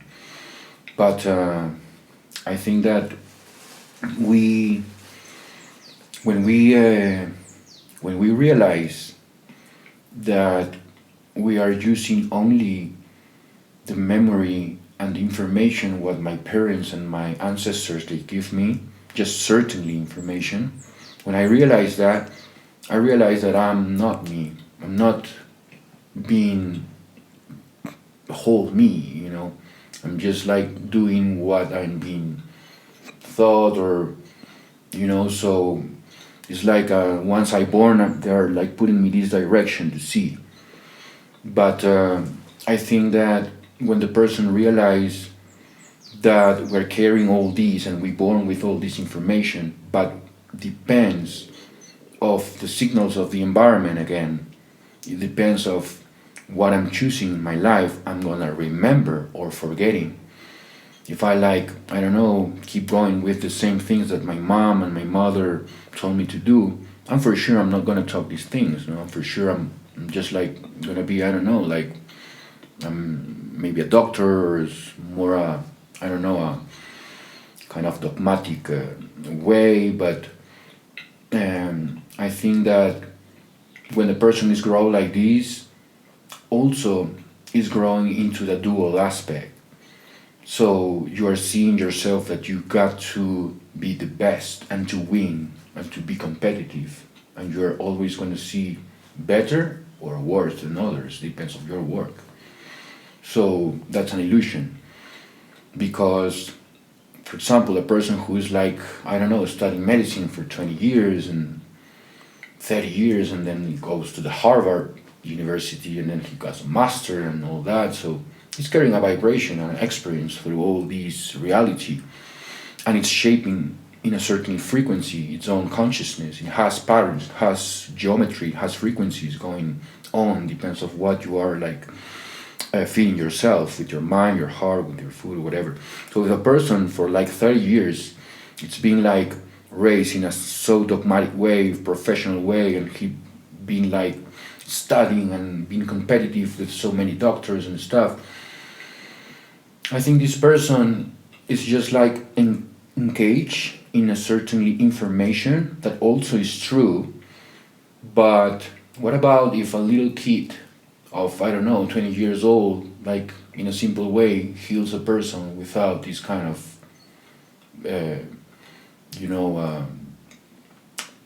without this kind of studies, or for this person is, hey, this is not possible. I passed through all these and to understand all these in order to get here.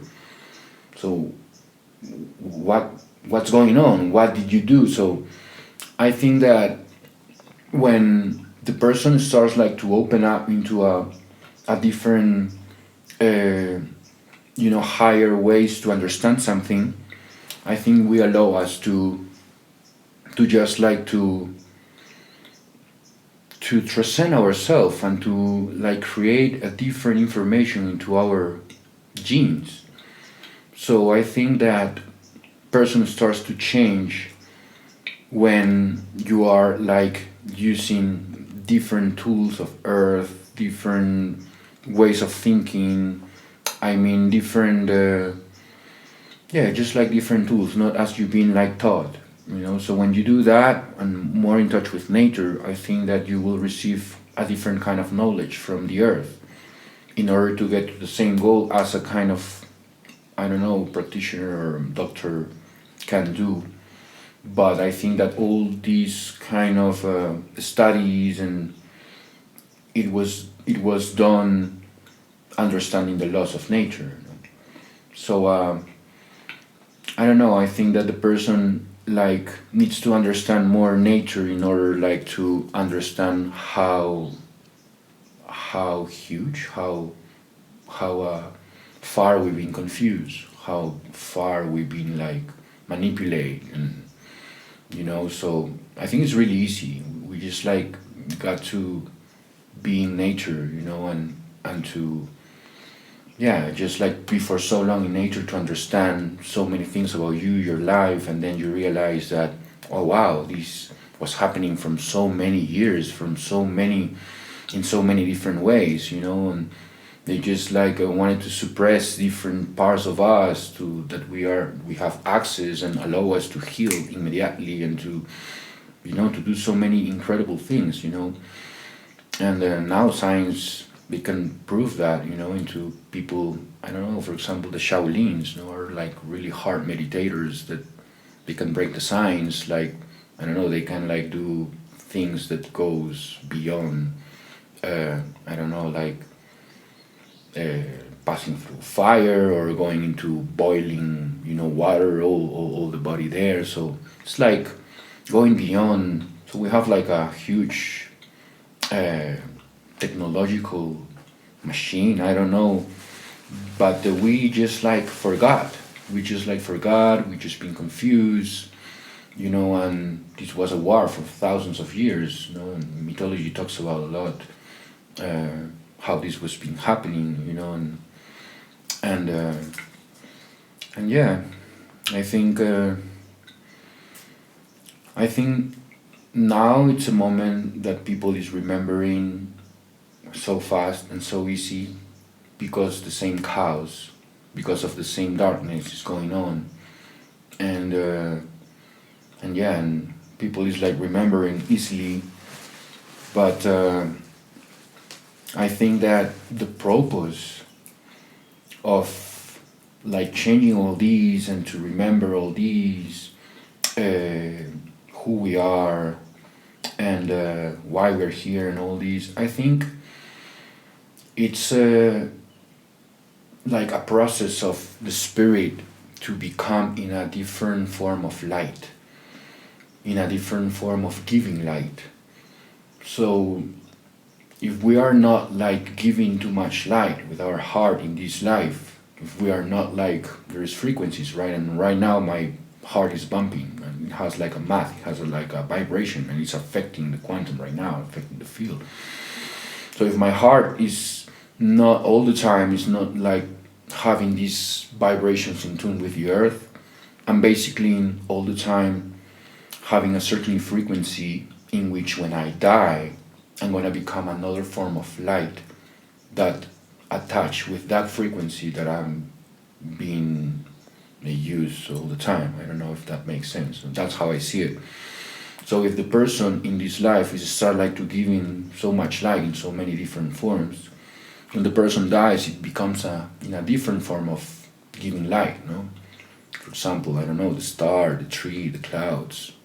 It's just like different forms to interact with everything, but giving energy or absorbing energy, you know. So I think that our goal is go back to the sun, you know, which is the main source, and what the most of the ancient cultures they were like trying to redirect us back to the sun, which is our house or our home. So that's why the solar initiations, the pilgrimages around, you know, the Inca trails and all these is like ways to remember that you have a frequency and has a shape and it's giving light and it's interacting with the world and with everything. So if we are like shaping this light in order to have a more refined light, in order to be in tune with the earth, so we are like giving vital energy to the earth instead like to damaging through our fears.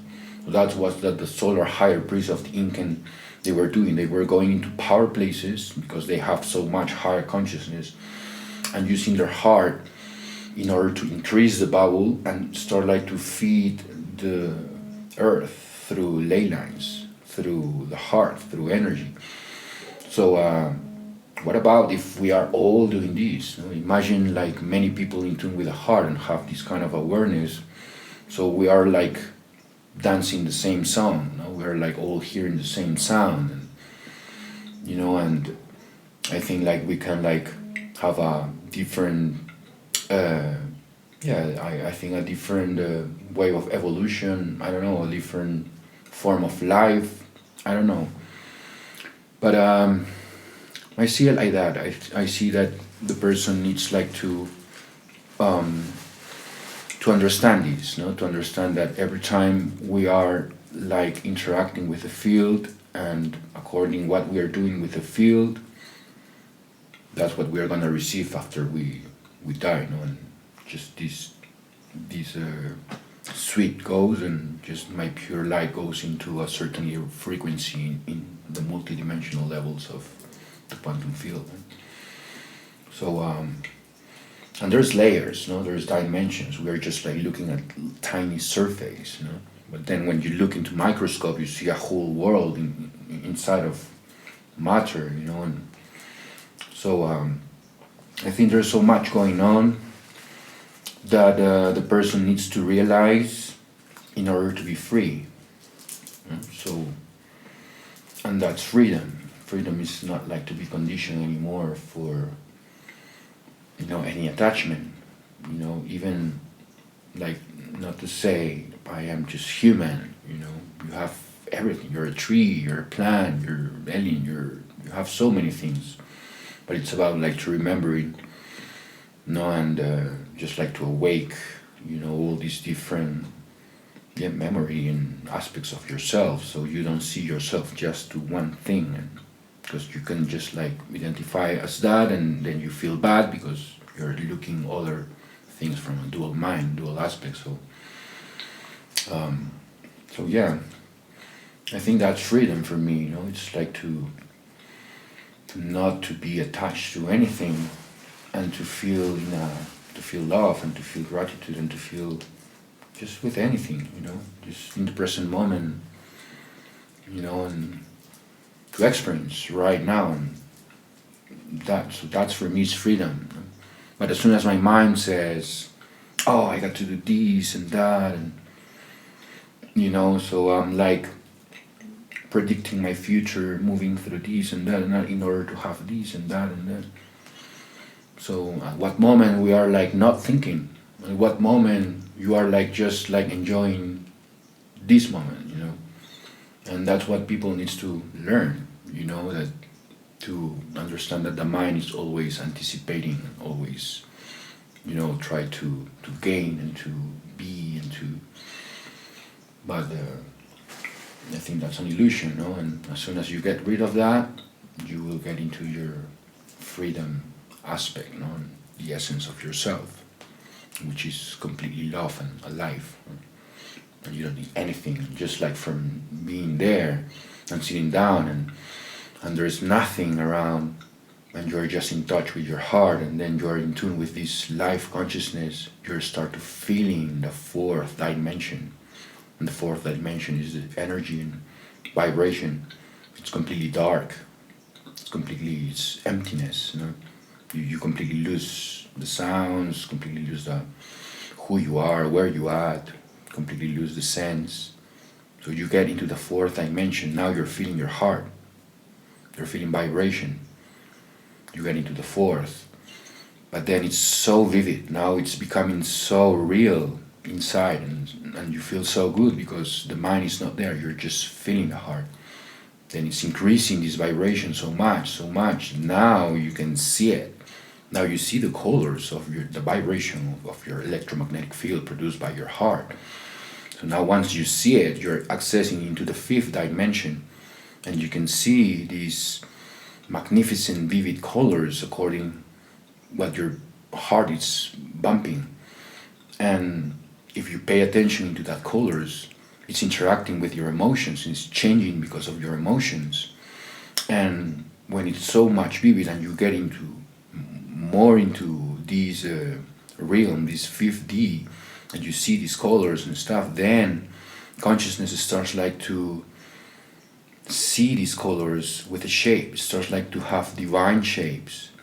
So you can see like perfect divine shapes with vivid colors inside of you through the sound of the heart.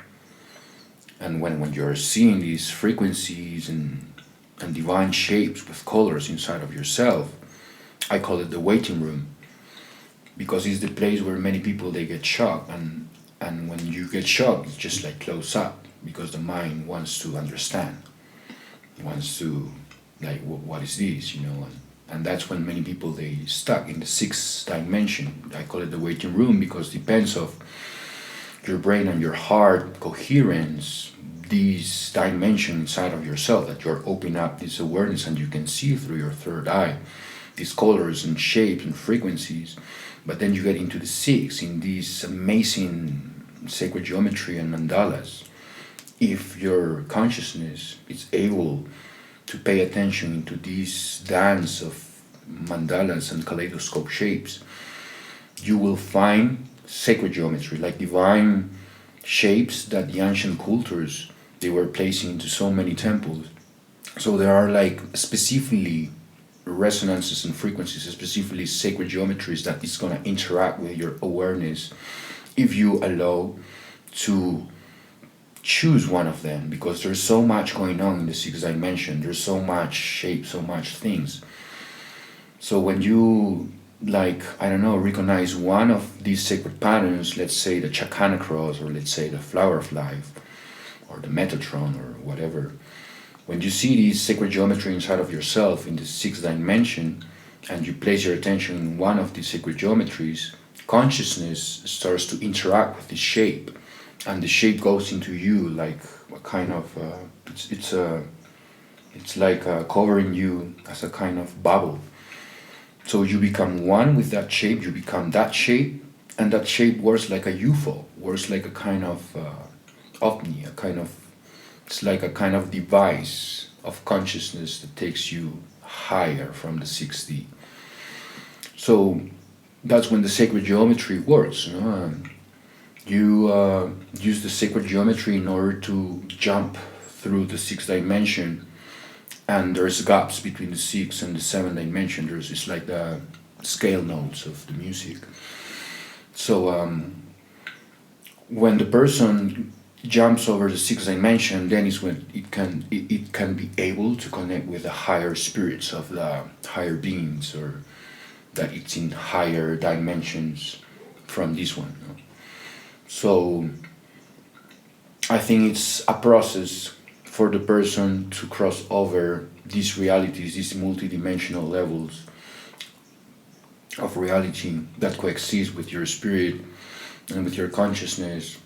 And when we are able to navigate through or passing through matter, you are going outside the box. So one cube, it's one 3D representation of one dimension. The cube is Pachamama. But the Chacana cross is the representation of 33 cubes in a three-dimensional shape. Chacana means the bridge of the heaven. It's basically the ancient symbol that makes you to jump over or to make a quantum leap into a different multidimensional levels of reality. So this is called the Kai Pacha. The Kai Pacha is matter. But as soon as the person goes beyond this reality, you're going into the Hanan Pacha reality.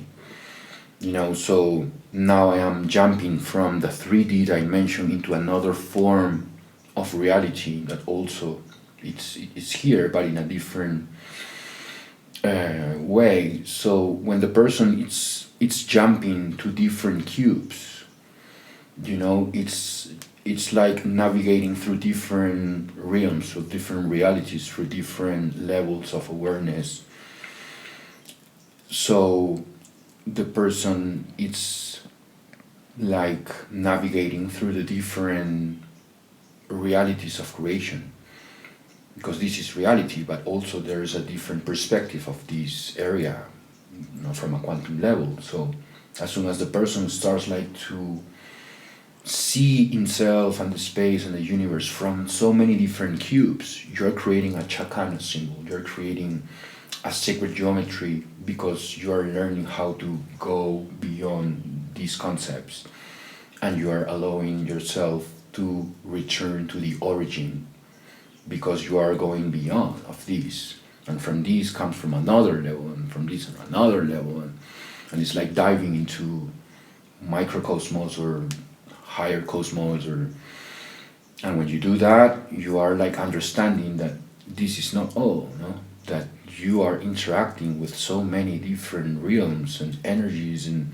information, that now your being, your brain, your heart, it's allowing to go beyond and to pass through all these realms. So then when you go back into the Kaipacha, you said why, or you said like, what was that, or where I was, or why I was there. I was just sitting down here, but then just like went into a different reality, just like being into meditation or whatever stimulation, and the person is like getting into the different realms of the creator.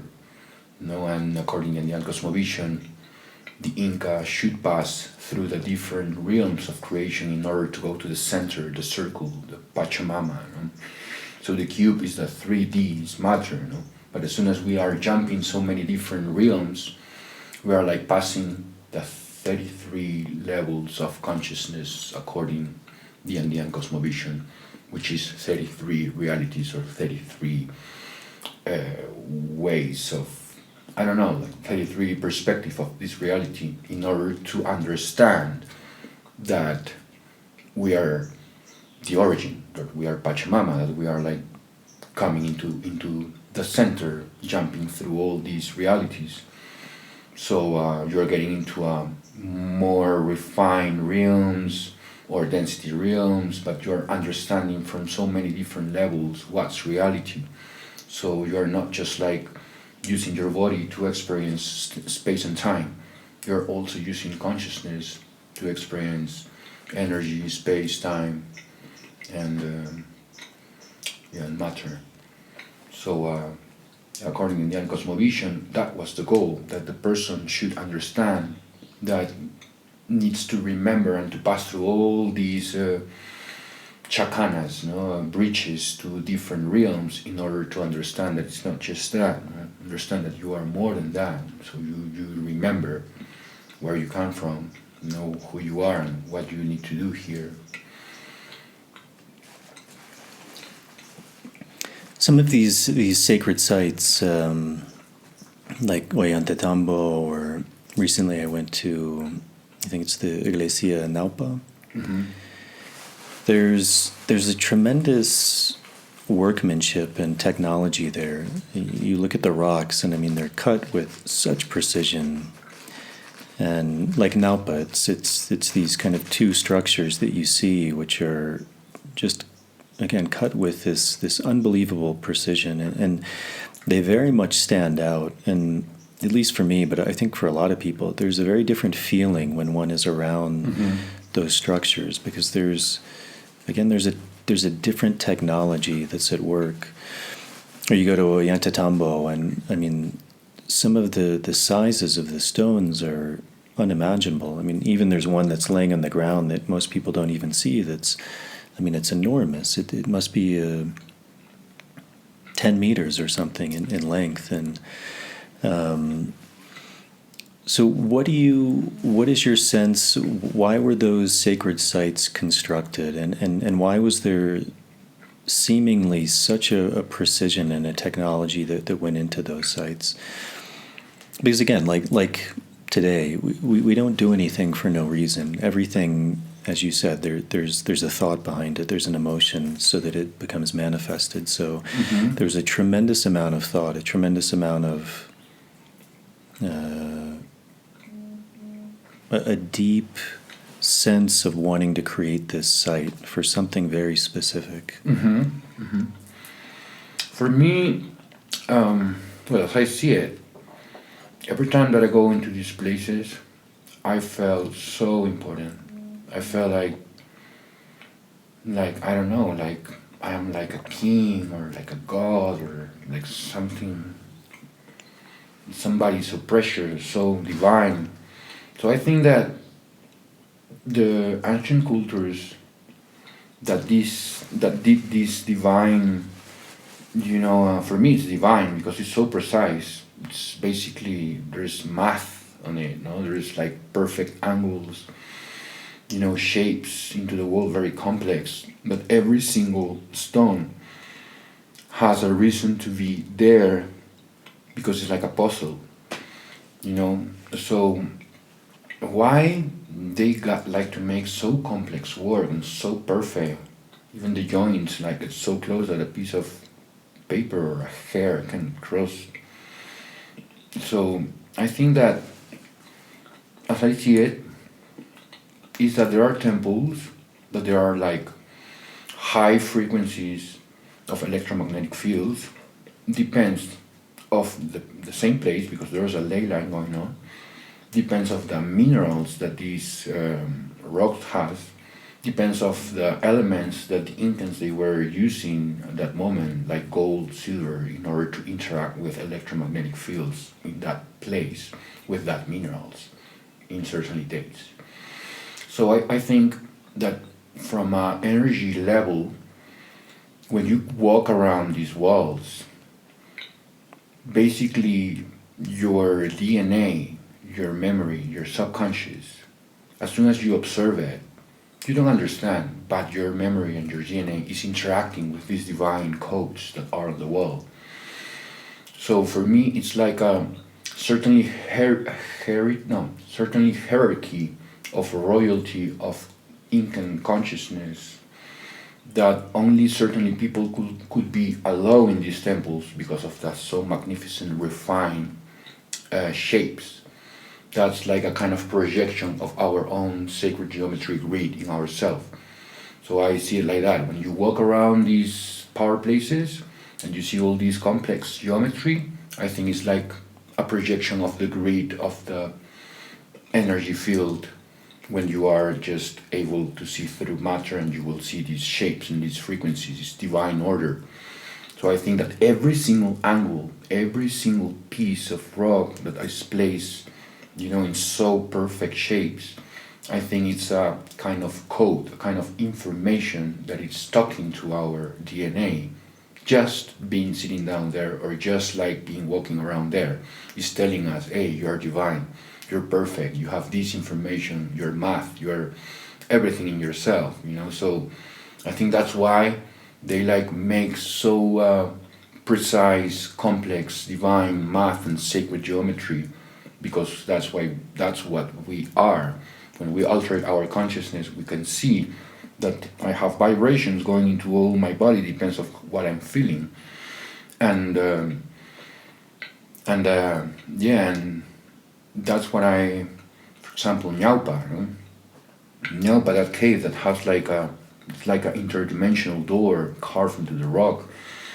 It has like three doors inside of each one, and also it's accomplished certainly divine numbers into the wall, that when you are inside of that square, because it's like a portal, like a square that has a measurement, you are inside, there is an interaction between that frequency with your consciousness, because it's also vibrating and has a frequency because of your heart.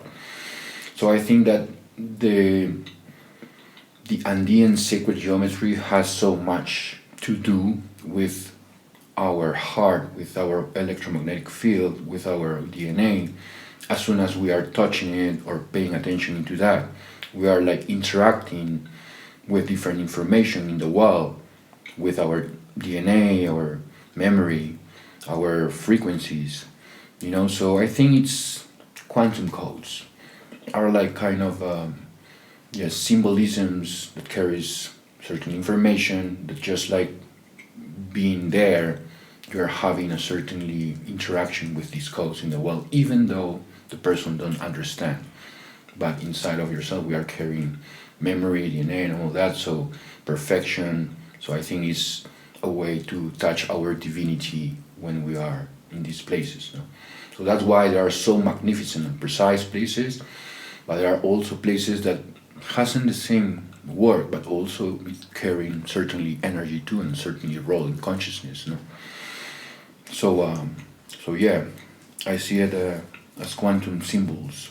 They call it like tocapus in Andean, in Quechua, Inca language, which are like symbols and codes that interacts with our consciousness without knowing. It's just like a memory that is there from thousands of years. That the ancients, they just like to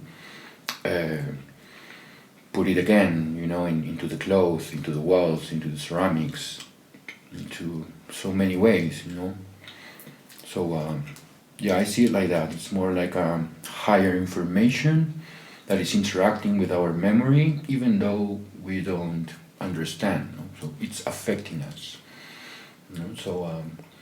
But imagine a person who is having an entheogen or a master plan in these power places. You start see behind these codes, this information, these energies. You understand from a quantum level, from energy level. I don't know, many things from this place, because you're altering the consciousness using a tool of Mother Earth that was brought here in order to interact with Mother Earth, but you are using this tool to just to see through the eyes of the earth, because we've been programmed, we've been conditioned, we are just using the logic, but our places that with the logic and the mind you can do much to understand it.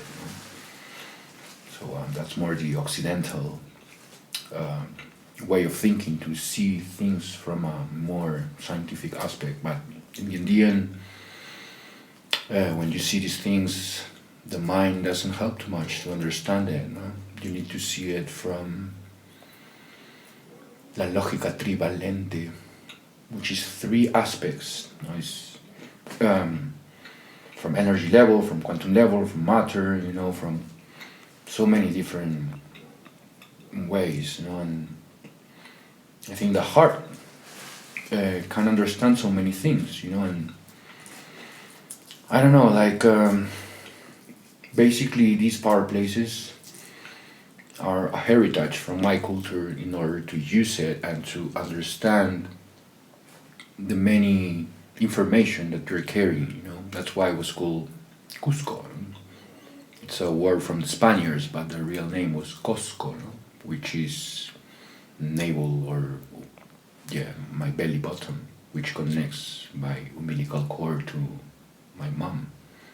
So that's why they put this name Cosco, because many cultures from many countries in South America, they were coming to this place. It's an energy vortex in which you can connect with the Great Mother, Gaia, or Pachamama, to remember your purpose, your mission, so I think it's just like an advance. I think that these ancient cultures, they had so much wisdom and so much connection that they understand that when they are in tune with, the astros, right? That there's, when it comes the Archeo-Andean astronomy, because they were like making alignments with the moon, the sun, certain constellations, alignments with the doors and the windows in the temples without roofs, because they were always like orienting themselves with the universe and the Milky Way.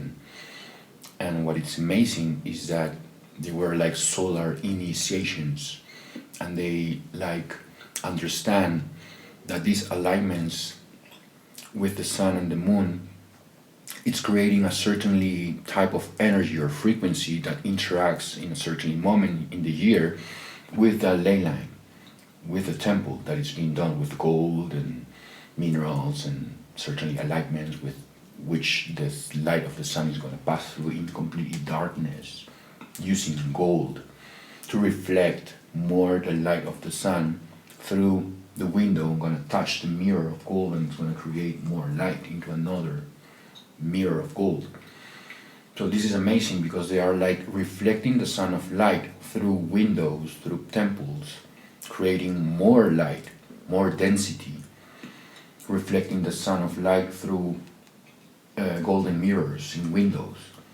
So at some point, this light of sun that is going out and is coming across the temple touch the mirror, touch the other mirror, the other one, the other one, the other one, and you are in a certainly position to wait this sun of light to touch your heart, your throat, your third eye. So this is called solar initiation, and they were using the plasma of the sun in order to give more vital energy into what we are like thinking, or it's been said that the sun has the capability to produce, like, if we are like, thinking worry or stuff, and we are out in the sun, the sun is like just like creating more energy in order to produce more your reality, whatever you're thinking or feeling. So since the ancient cultures, they knew that, they used the sun in order to have meditations to, visualize or alter their awareness in order to see themselves like, pure or whatever. And they were using the light of the sun in order to make matter, to make it real. So also that's why also I think that many people, they are now in lockdowns, inside of the house, because the ancient cultures also, they were saying that this is the time that the sun is projecting more light. So you need to be careful what you're thinking or feeling, because it's going to produce more of what you are feeling or thinking.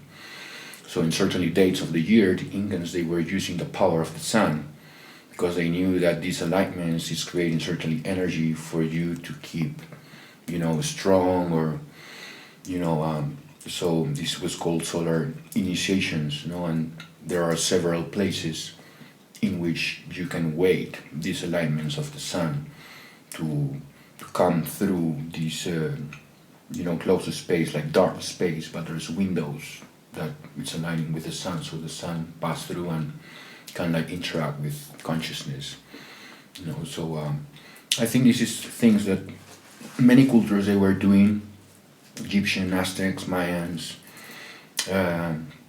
but we're just forgetting all that. And how I remember it is because when I meditate into these places and going over and over again, and with respect, and and trying to connect with this oracle because it was used to communicate, they will tell you and show you the uses of these places, because all the information is inside of you if you allow to interact with a temple, interact with Pachamama. But you need to learn how. It requires time, requires a lot of fear to like really have a confidence into make a communication with the temple, with the plant in a certain day, with a certain fasting. You really get information. So yeah, and there's so many different kinds of meditations that the Incans they were doing using these sacred power places, and as a plant they were using the Wilca. It's been found the Wilca seeds in many of these temples, and now we know that contains huge amounts of DMT. So it's the most powerful plant found in the world now on DMT. So most of my most of these ancient cultures, my ancestors, they were using so many different tools of earth in order to go back home and to understand that we're not trapped here, So I think that that's the mission of everyone here, is to remember that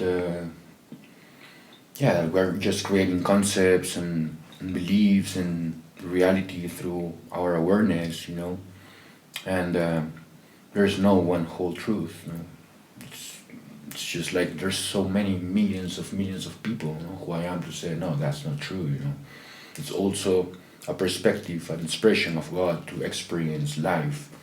So we can interact with so many different forms. And I'm not saying this is the truth, or I'm just experiencing, as human, as part of a projection of God, my own experience to understand in my own way, But I think this is amazing because it's limitless. There is so much, so much, and I can stop like meeting people that they have like this kind of also connections or wisdom, but so many, but different paths, totally different paths. So I think we are in a time that everything is coming into the surface because many people from many different paths, even from many different countries, they have the same consciousness, and it's because nature, we are like studying being really brothers from the same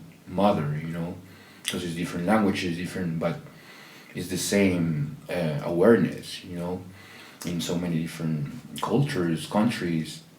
So that's the prophecy of the Keros.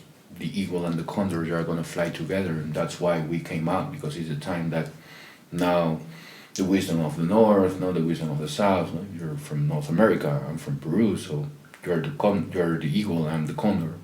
So now it's a way that this information is like, taking shape. So it's happening, So yeah. A friend of mine who I interviewed, Roman, I don't know if you've heard of him. He started, he started Paititi Institute. Very fascinating guy, but he just wrote a book and I was reading it, and one of the things that stood out to me, which I hadn't heard before, is he was saying one of his teachers said the Andes, it's more of like a Spanish-sized name, that in more olden times it was Antis, and it was a very advanced culture, and that also, I think he was saying in the Amazon, those people were called the Atla. Atla. Agias. Atla. Atla. Yeah. And so those two names together, the Atla and the Antis, is Atlantis. Is that something you had ever heard of before?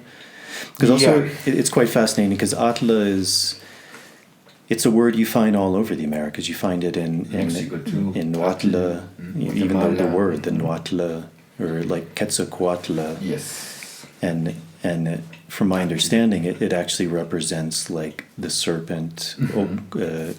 Quetzalcoatl is serpent, and Atla is like water, the giver of life. Which is fascinating because from my understanding too, there's a link.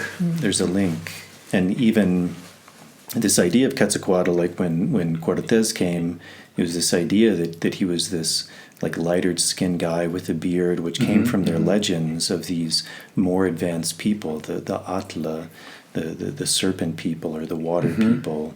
But I found it very fascinating that was also here, this idea of Atla Antis. Yeah, what I know about that is that in the beginnings of the Incan Empire, there was 4 empires, right? The Conti-Suyo, Chinchay-Suyo, Anti-Suyo, and I don't remember the other one. But it says that the first empire, the beginnings of the Incan Empire, it was the Anti-Suyo. The Anti-Suyo, where it was being said that it's the people who came from the Andes, which is the Andes. No, but if we go to Lake Titicaca and we see the origins of the Incan, the Andean Cosmovision, you will go to Tiahuanaco culture. And you will see that if you go there, you will see that there is a massive lake, the highest lake in the world, which there is some season when the lake goes down, you can see some temples underwater. So it says that the Incans, they came from Tiahuanaco and then they rebuilt the empire again after a flood that there was here, and part of the Lake Titicaca is what is left from the flood. But it's been said that the Anti-Suyo is not the people who came from the Andes or Andes. It's the people who came from the Atlantis, the people who survived into the flood of the Lake Titicaca. So that's the first empire, is the survivors of the Atlantis. That's the Anti-Suyo Empire. So these survivors, it was the first empire, and they were to rebuild what the ancient civilization before the pre-flood was trying to continue. So I think that the Incan has something to be with the pre-flood and something to be with the theory of Platon, which is a myth, but now in many different lakes, in many different cultures, they have an origin. They have a myth of origin, but many of them talks about floods, and then they restore again their civilization.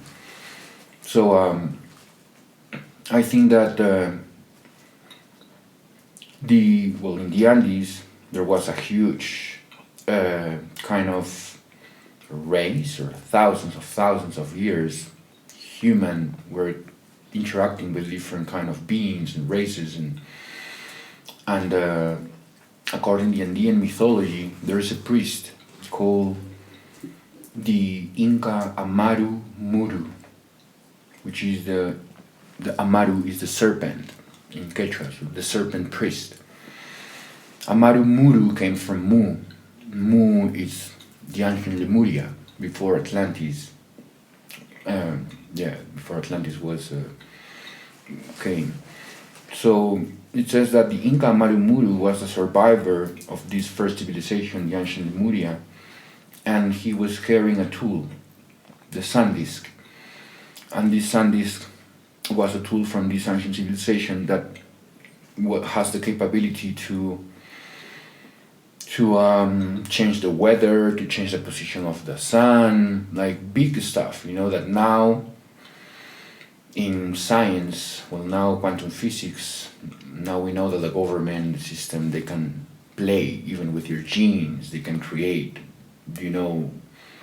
there's a technology called CRISPR technology that it can create a being, whatever you want to have. You want to have a kid, this kid you want to have this kind of color of eyes or this kind of wisdom, so you can like create these. Now China can do that. So I think that government and science and they were doing these, but this was happening even from thousands of years, that it's been capable to manage and manipulate the earth or whatever as God, so like I think in that times the Lemurian or the Atlantis people, they had this kind of capability, to play with electromagnetic fields, to change the weather, to change the orbit of the planet or things like that occurs a cataclysm, but since then there were so many cataclysms. But according to Atlantis, that's what I see it, that because Atlantis is presenting so many cultures with the overflow and the survivors. So in the Andean Cosmovision, if we take a look into Tiahuanaco, Peru and Bolivia, that we share the highest lake in the world, we see that there's the Antisuyo, which is the people who came from the Antis, which is the Atlantis, which is this overflow that was there. And yeah, that's what the connection that I know, according to the Incans, that maybe the Incans come from even like thousands of years from the Atlantis time and Lemurian time. There's a place called Temple of Amaru Muru in Puno, and if you talk to the locals around, the locals will tell you that they saw people disappearing into that portal using a certain tool. And when you talk with the locals in Lake Titicaca, they will tell you, yeah, we see like sheep and stuff coming out from the lake. We don't interact each other, but we live between. They live among them, but they don't interact. They just like share the lake and the islands, but they don't interact each other. But many of these people, they like believe and they see these beings and coming out from the lake and stuff. So I think there's a huge vortex in Lake Titicaca, and I think there's a lot to be with the Atlantis in Lake Titicaca and with the Incans. Can you mentioned this idea of the prophecy of the eagle and the condor. Can you talk a bit more about that, and then also this idea of, you mentioned these three symbols of the serpent, the condor, and the puma. Can you speak a little bit about those two things? Yeah. Well, the Queros are the directly descendants of the Incans.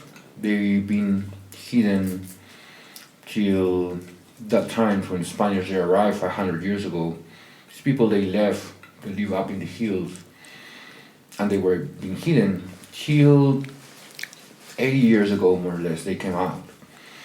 So these people, when I asked to the people, why you came out? And they told me, it's because it's the time of the prophecy. It's the time that now the Inca is going to return. And that's why we are out, because the people need the help to remember our wisdom. And this is called the prophecy of the condor and the eagle. So that's why we came out, because now so many people, they are getting into certainly consciousness, just going back into their roots, into their own ancient roots. And because they knew that, they knew that the world is passing through seasons, through levels of consciousness in a collective way. And that's amazing, because how these ancient cultures, being so far, brother, know in touch with the humans, and how come they can know what's happening outside, and in what moment they need like to interact, or and these people are people who were living just eating potatoes above 15,000 feet altitude. It's basically another dimension. People not easily can live there. You need, I don't know, but these people, like, they get into a state that they can survive without meat, just eating potatoes in that cold, at that level, and they are so strong. So I think that in that conditions, when you are in that kind of conditions, you are also easier to access to, I don't know, maybe through your dreams. Maybe they are like having visions through their dreams because they don't have too much food, they are like in so refined place, so magnetic place, and they are not eating crap as that, so it's not interacting in the field, with this crap that we're having. So these people are so open, so subtle energy, so they are easier way to interact with the cosmos and to understand and to remember things because they don't use plants. That's what I amazed, because they don't use any psychoactive. No? So we with psychoactive, you can see, you can understand, you can remember so many things, ancient culture stuff. But these people, they were the keepers of the Andean Cosmovision without master plans, just living in completely, in the mountains. So they are saying that now, well, just like 70 years ago, more or less, the earth is passing through a shift, a collective shift of consciousness. And that's why they said that they came out, because now is the time that people it's like having this return of the Inca. It's like the golden time. It's like the Jesus Christ, something like that. So for them, it's like the person is going to have this golden vibe that is going to be aware and remember all these wisdom or sacred way to see life, So that's why they came out. So these people, when they came out, now they are like helping others, people from another country, to fly together as the condor and the eagle, to integrate. Like now you are like integrating your wisdom with my wisdom, so that's why you make these kind of questions, because we can we're in kind of the same level of consciousness, so we can having this conversation. So that's why these people, they didn't come out, because the people, they weren't ready to receive this information. So since according to their prophecy, they said that these times is where it's going to pass a shift, so they came out and they realized that so many people, they are in dense mood, so depressed and scared, viruses, disease and stuff. But so others, they are oh, it's an opportunity to realize, that I can make the choice, if I want to believe that. If I believe it, of course, it's going to happen. But what about if I don't place my attention into that, and I start to believe in another different way, in which is natural with the earth, and the ancient cultures. So I think that that's why they came out, to help the people and to make her strong in their beliefs, to help them, to guide them, so they can fly together, because there is a complete war behind this reality, in an energetical level. So I think that every single people that is in tune with their heart and with its own ancient roots, it's a person who is feeding the earth. It's a person who is helping the earth to evolve, and to. So I think that's why they came out, and according the Andean Cosmovision aspect of the serpent, the puma, and the condor, it says that you go to the condor through the serpent. That means that you need to pass through darkness in order to see the light. You can see the light in the light. You got to pass through a certain event. It could be a condition in your life that damage your life or something, but it's an opportunity to transcend yourself through darkness. Some people, they stuck in a cycle in that darkness, but it's as necessary as light. So they said that to go to the condor and to the higher realm and to remember all these things, you got to pass through certainly fear, certainly heavy densities, certainly stuff in your life that is gonna help you to make the choice. And sometimes when you don't do the right choice, life is gonna put you in a very dark Ukupacha realm, the serpent path, to go into the condor, because you didn't do it in a right way. So sometimes life is going to happen into this as a condition, situation in your life that is going to change your destiny, depends on that. Or by just doing pilgrimages, as the ancient cultures they were using this, without like going against the wall, So we're like we grow that we're used to go against the wall over and over again, and try to do it and do it. It's a cycle, So I think that when the person it touch the most hardest part in their heart, the limit, on yourself, when you being I'm like done, I'm like, I don't know, you conceptualize yourself because you are in that environment and it's happening something into you that you see yourself, you are a shed or you are psychotic or you are like, I don't know. So that's it when you get into the serpent, because you are now understanding that you are this dark stuff, and you believe that. So when you get into, according to the Andean Cosmovision, when you get into that state, that's an opportunity to realize that that's an opportunity to ascend yourself, into the condor. But it's so hard, right? It's so hard.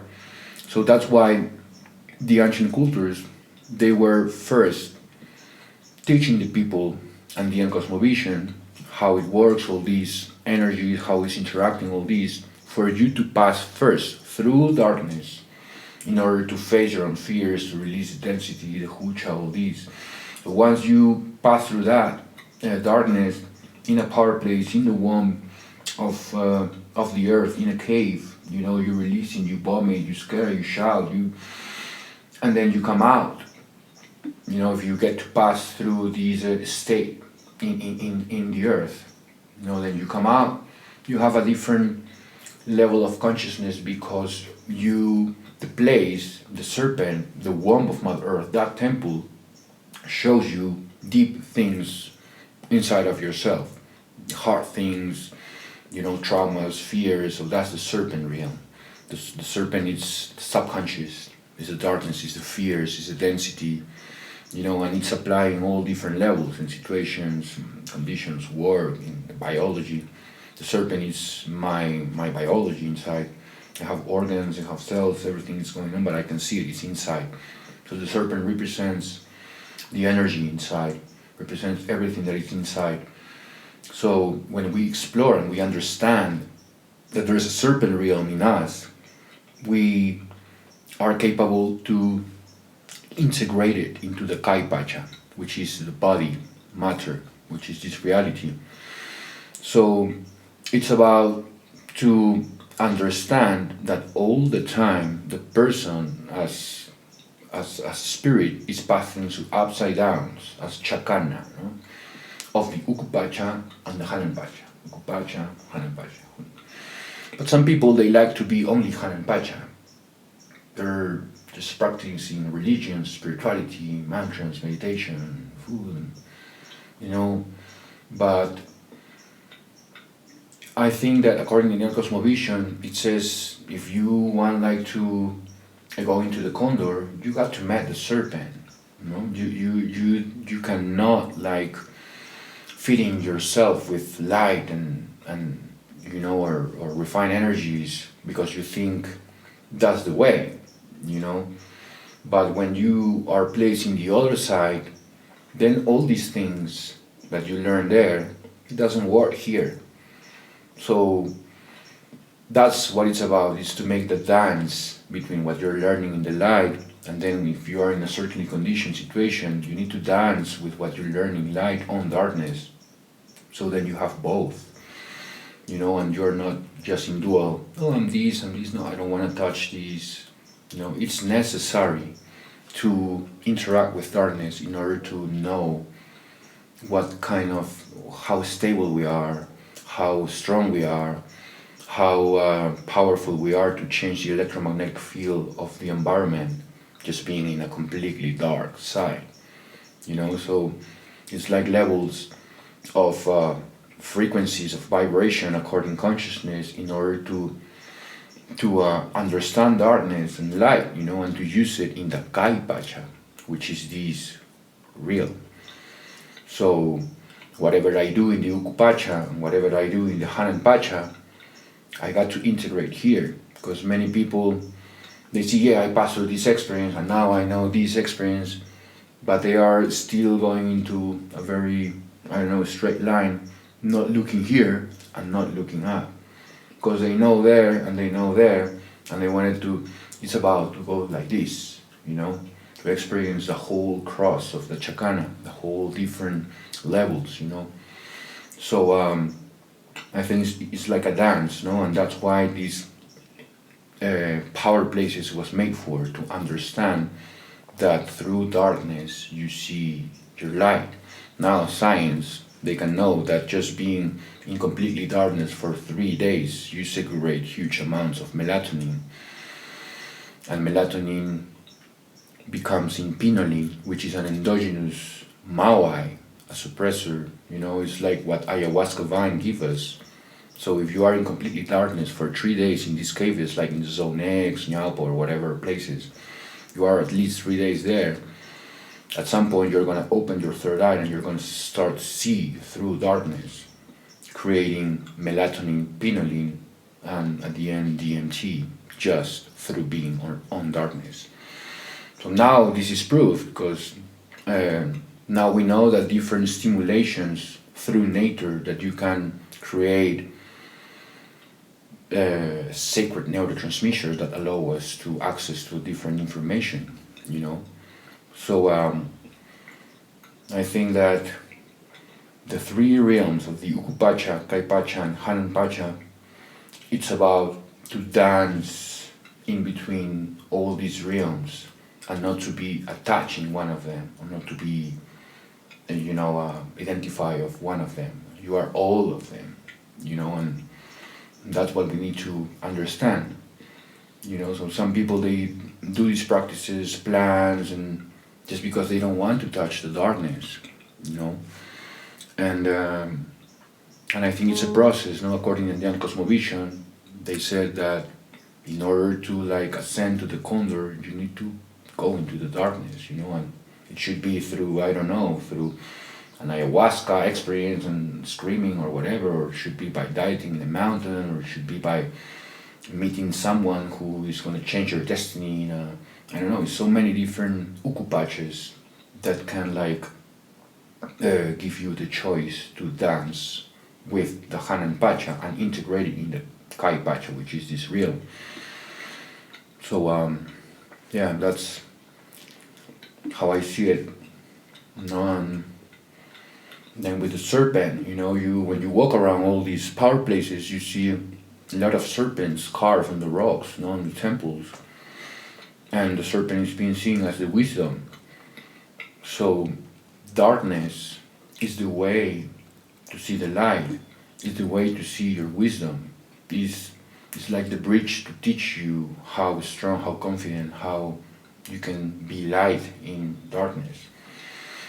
There are places in Cusco that if you are not mentally strong and you go into these places at night and you just wants to pass the night into these caves, it's so strong that it could shock you, and you can have a psychotic problem, a paranoid or whatever, because there are special places that it's meant to be for certainly higher consciousness in order to release the hucha, and the hucha is like the density, and not to be not to open the doors of dense vibrations, because if you are not mental strong, you're not like very strong high consciousness, and you go into these places, things can go into you, and just like you can get ill, things can happen to you.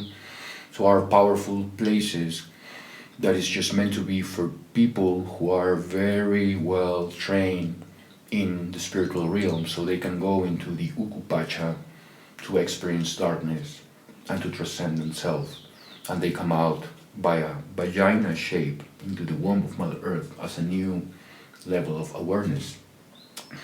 That's kind of initiations that the Incans they were having into these kind of caves in order to access into the womb and to have a kind of rebirth with a new way of awareness through the serpent. So that's the serpent path, no? Pilgrimages that goes temples underneath, connecting darkness, releasing energy, facing the fears and stuff. Once you passing through the ukupacha realm, so there's so many pilgrimages and temples, then you realize, hey, I'm ready, you know, I can chant in darkness, I'm kind of like, I don't know, be so centered, and, you know, in when so many things are going on, you know, when you do that, and you are so well confident and connected in a dark side, in a dark mood with your own light, you're ready like to go into more refined and subtle temples in order to absorb this vital energy from these temples. So that's the pilgrimage, is going into the serpent realms, caves, tunnels, facing the fears, releasing hucha, dense energy. Once you are good with it, you know, you're clean, you release, you vomit, you purge, then you can like go to a more refined, higher places in which you can like receive a new information, new vibration, new energies. And that's mostly the Andean Cosmovision way, in which the person needs to understand these three levels in order to be strong in mind, heart, and spirit. Yeah, great. So we started this talking about jiu-jitsu. What drew you to jiu-jitsu, and what can you say you've learned from jiu-jitsu? Well, with jiu-jitsu, I think there are so many different arts, you know, but for me, I think in so many different arts, you can find so many different knowledges, you know, and I think in the art of jiu-jitsu, what I found is it's to be humble, to know that you're able like to, I don't know, you're able to kill someone, you're able like to destroy someone in seconds, but since you have that power, you're carrying like a huge responsibility, because you can kill someone, or you can. So jiu-jitsu, it just like changed my chip in order to be egocentric and to fight, and it just like changed my chip in order not to fight, you know. So it makes me to feel so confident and so strong that I don't want to fight.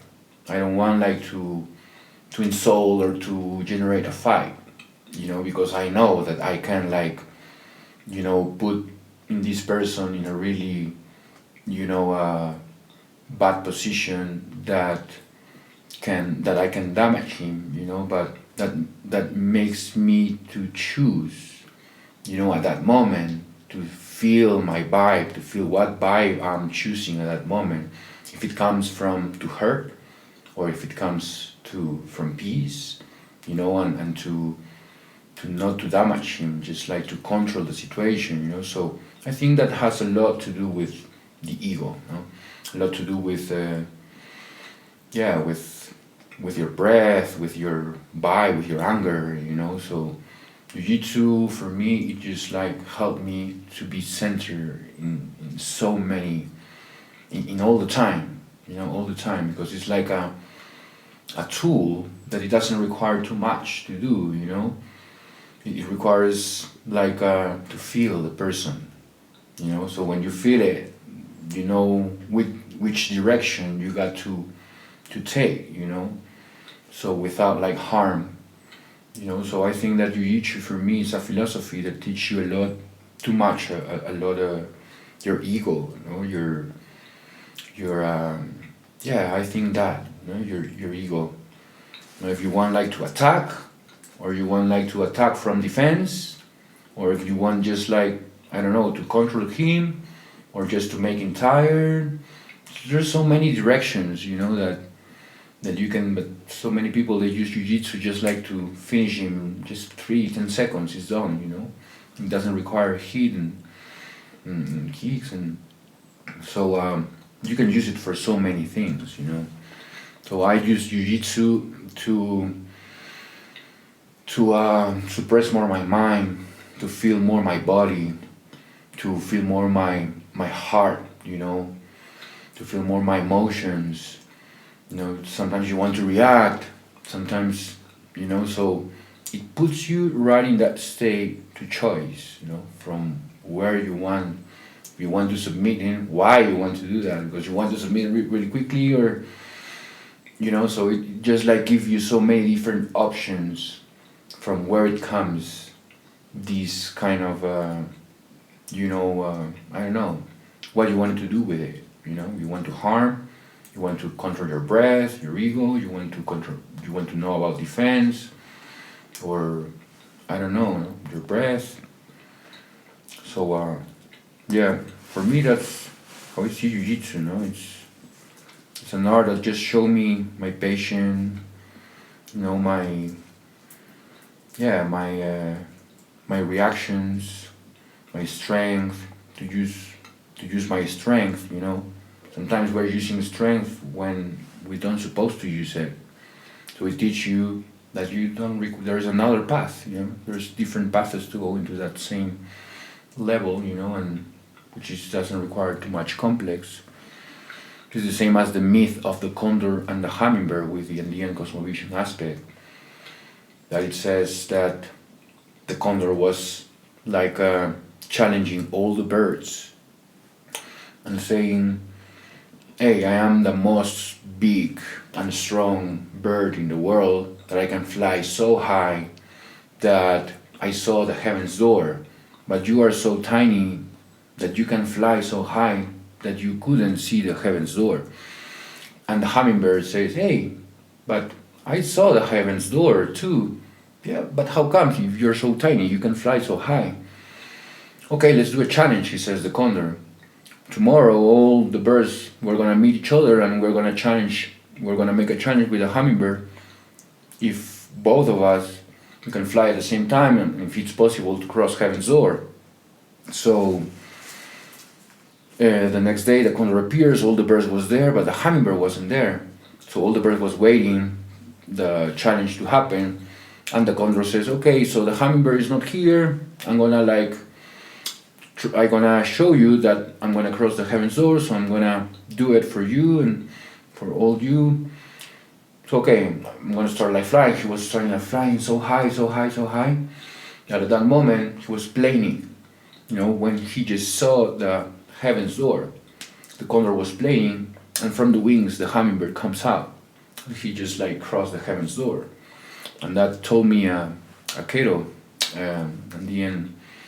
And he told me, you know what you're doing? You're the hummingbird, because you don't require to be big and strong and having experience and all these in order to pass the heaven's door. You can also be smart and having joy in order to do it.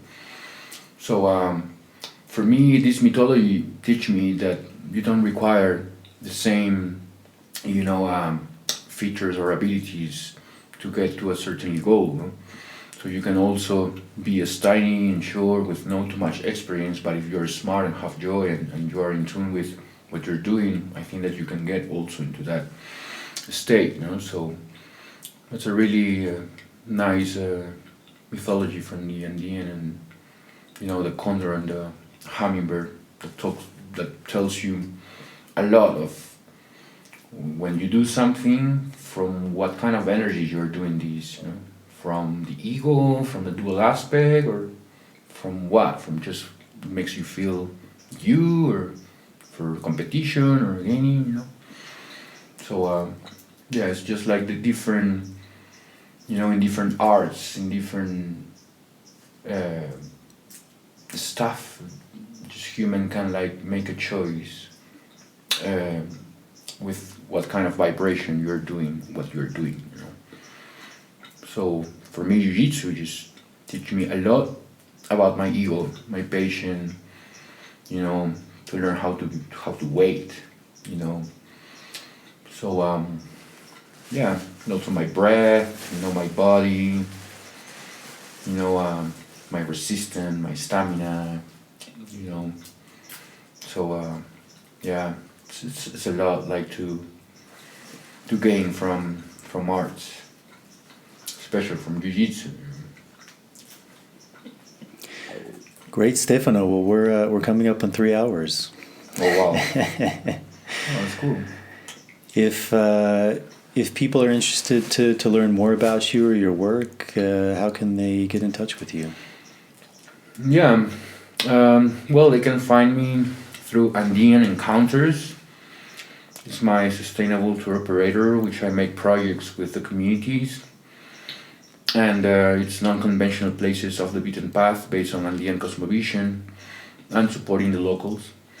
And also through Entheogens Peru, which is an holistic retreat that works with also Andean Cosmovision and master plans in power places. So you can find me through Entheogens Peru or Andean Encounters here in Cusco, Peru.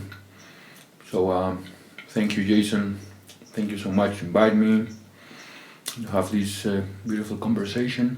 I think a lot of insights, downloads, a lot of things I remember too. So thank you so much. And I think we can give thanks to the Coca too for aiding the conversation. Of course, yeah. Well, great, my friend. Well, thank you so much. That exceeded my expectations, and we'll do round 2 at some point because I think there's still a lot more we could go over. Of course, this was a flow. Yeah. Well, thank you, brother. It's been a pleasure. Yeah, thank you for coming. Yeah, of course. Thank you. It's a pleasure for me too. All right, everyone. That's it. I hope you enjoyed that conversation with Stephano. It was a fascinating one for me. Always when we talk about plant medicine and ancient cultures, those are things that really fascinate me. He actually taught me some things that I wasn't aware of. Especially about this relationship with Mu, and as we were talking about this Atlantean connection, and just how that ties into a lot of the cosmovisions and cosmology of a lot of these ancient cultures.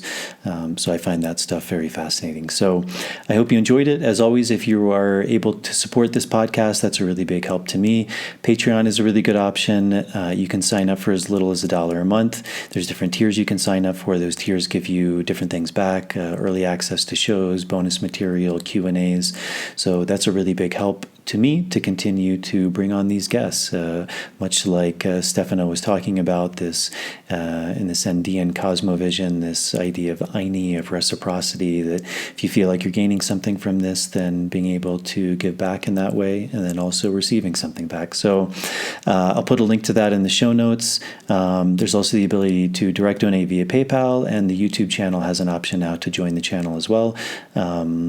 And if you're not able to do that, as always, if you're listening on the YouTube version, hitting the subscribe button, turning on the notification bell, liking the video, that's a really big help.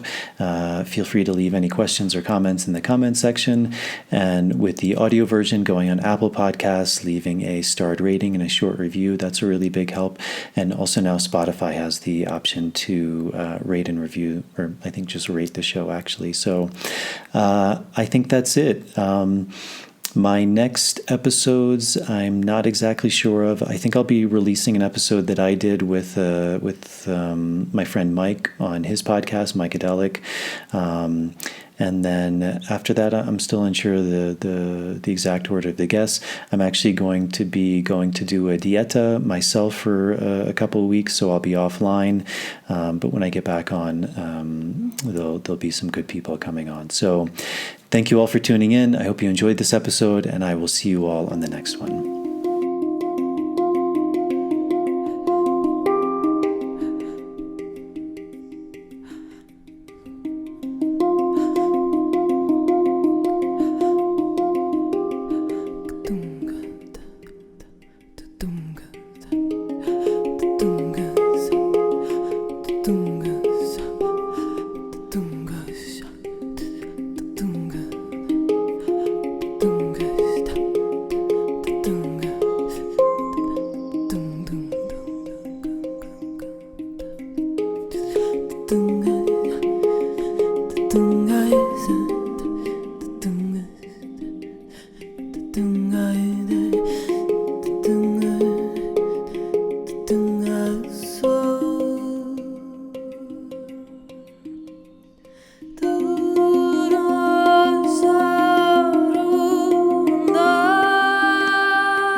through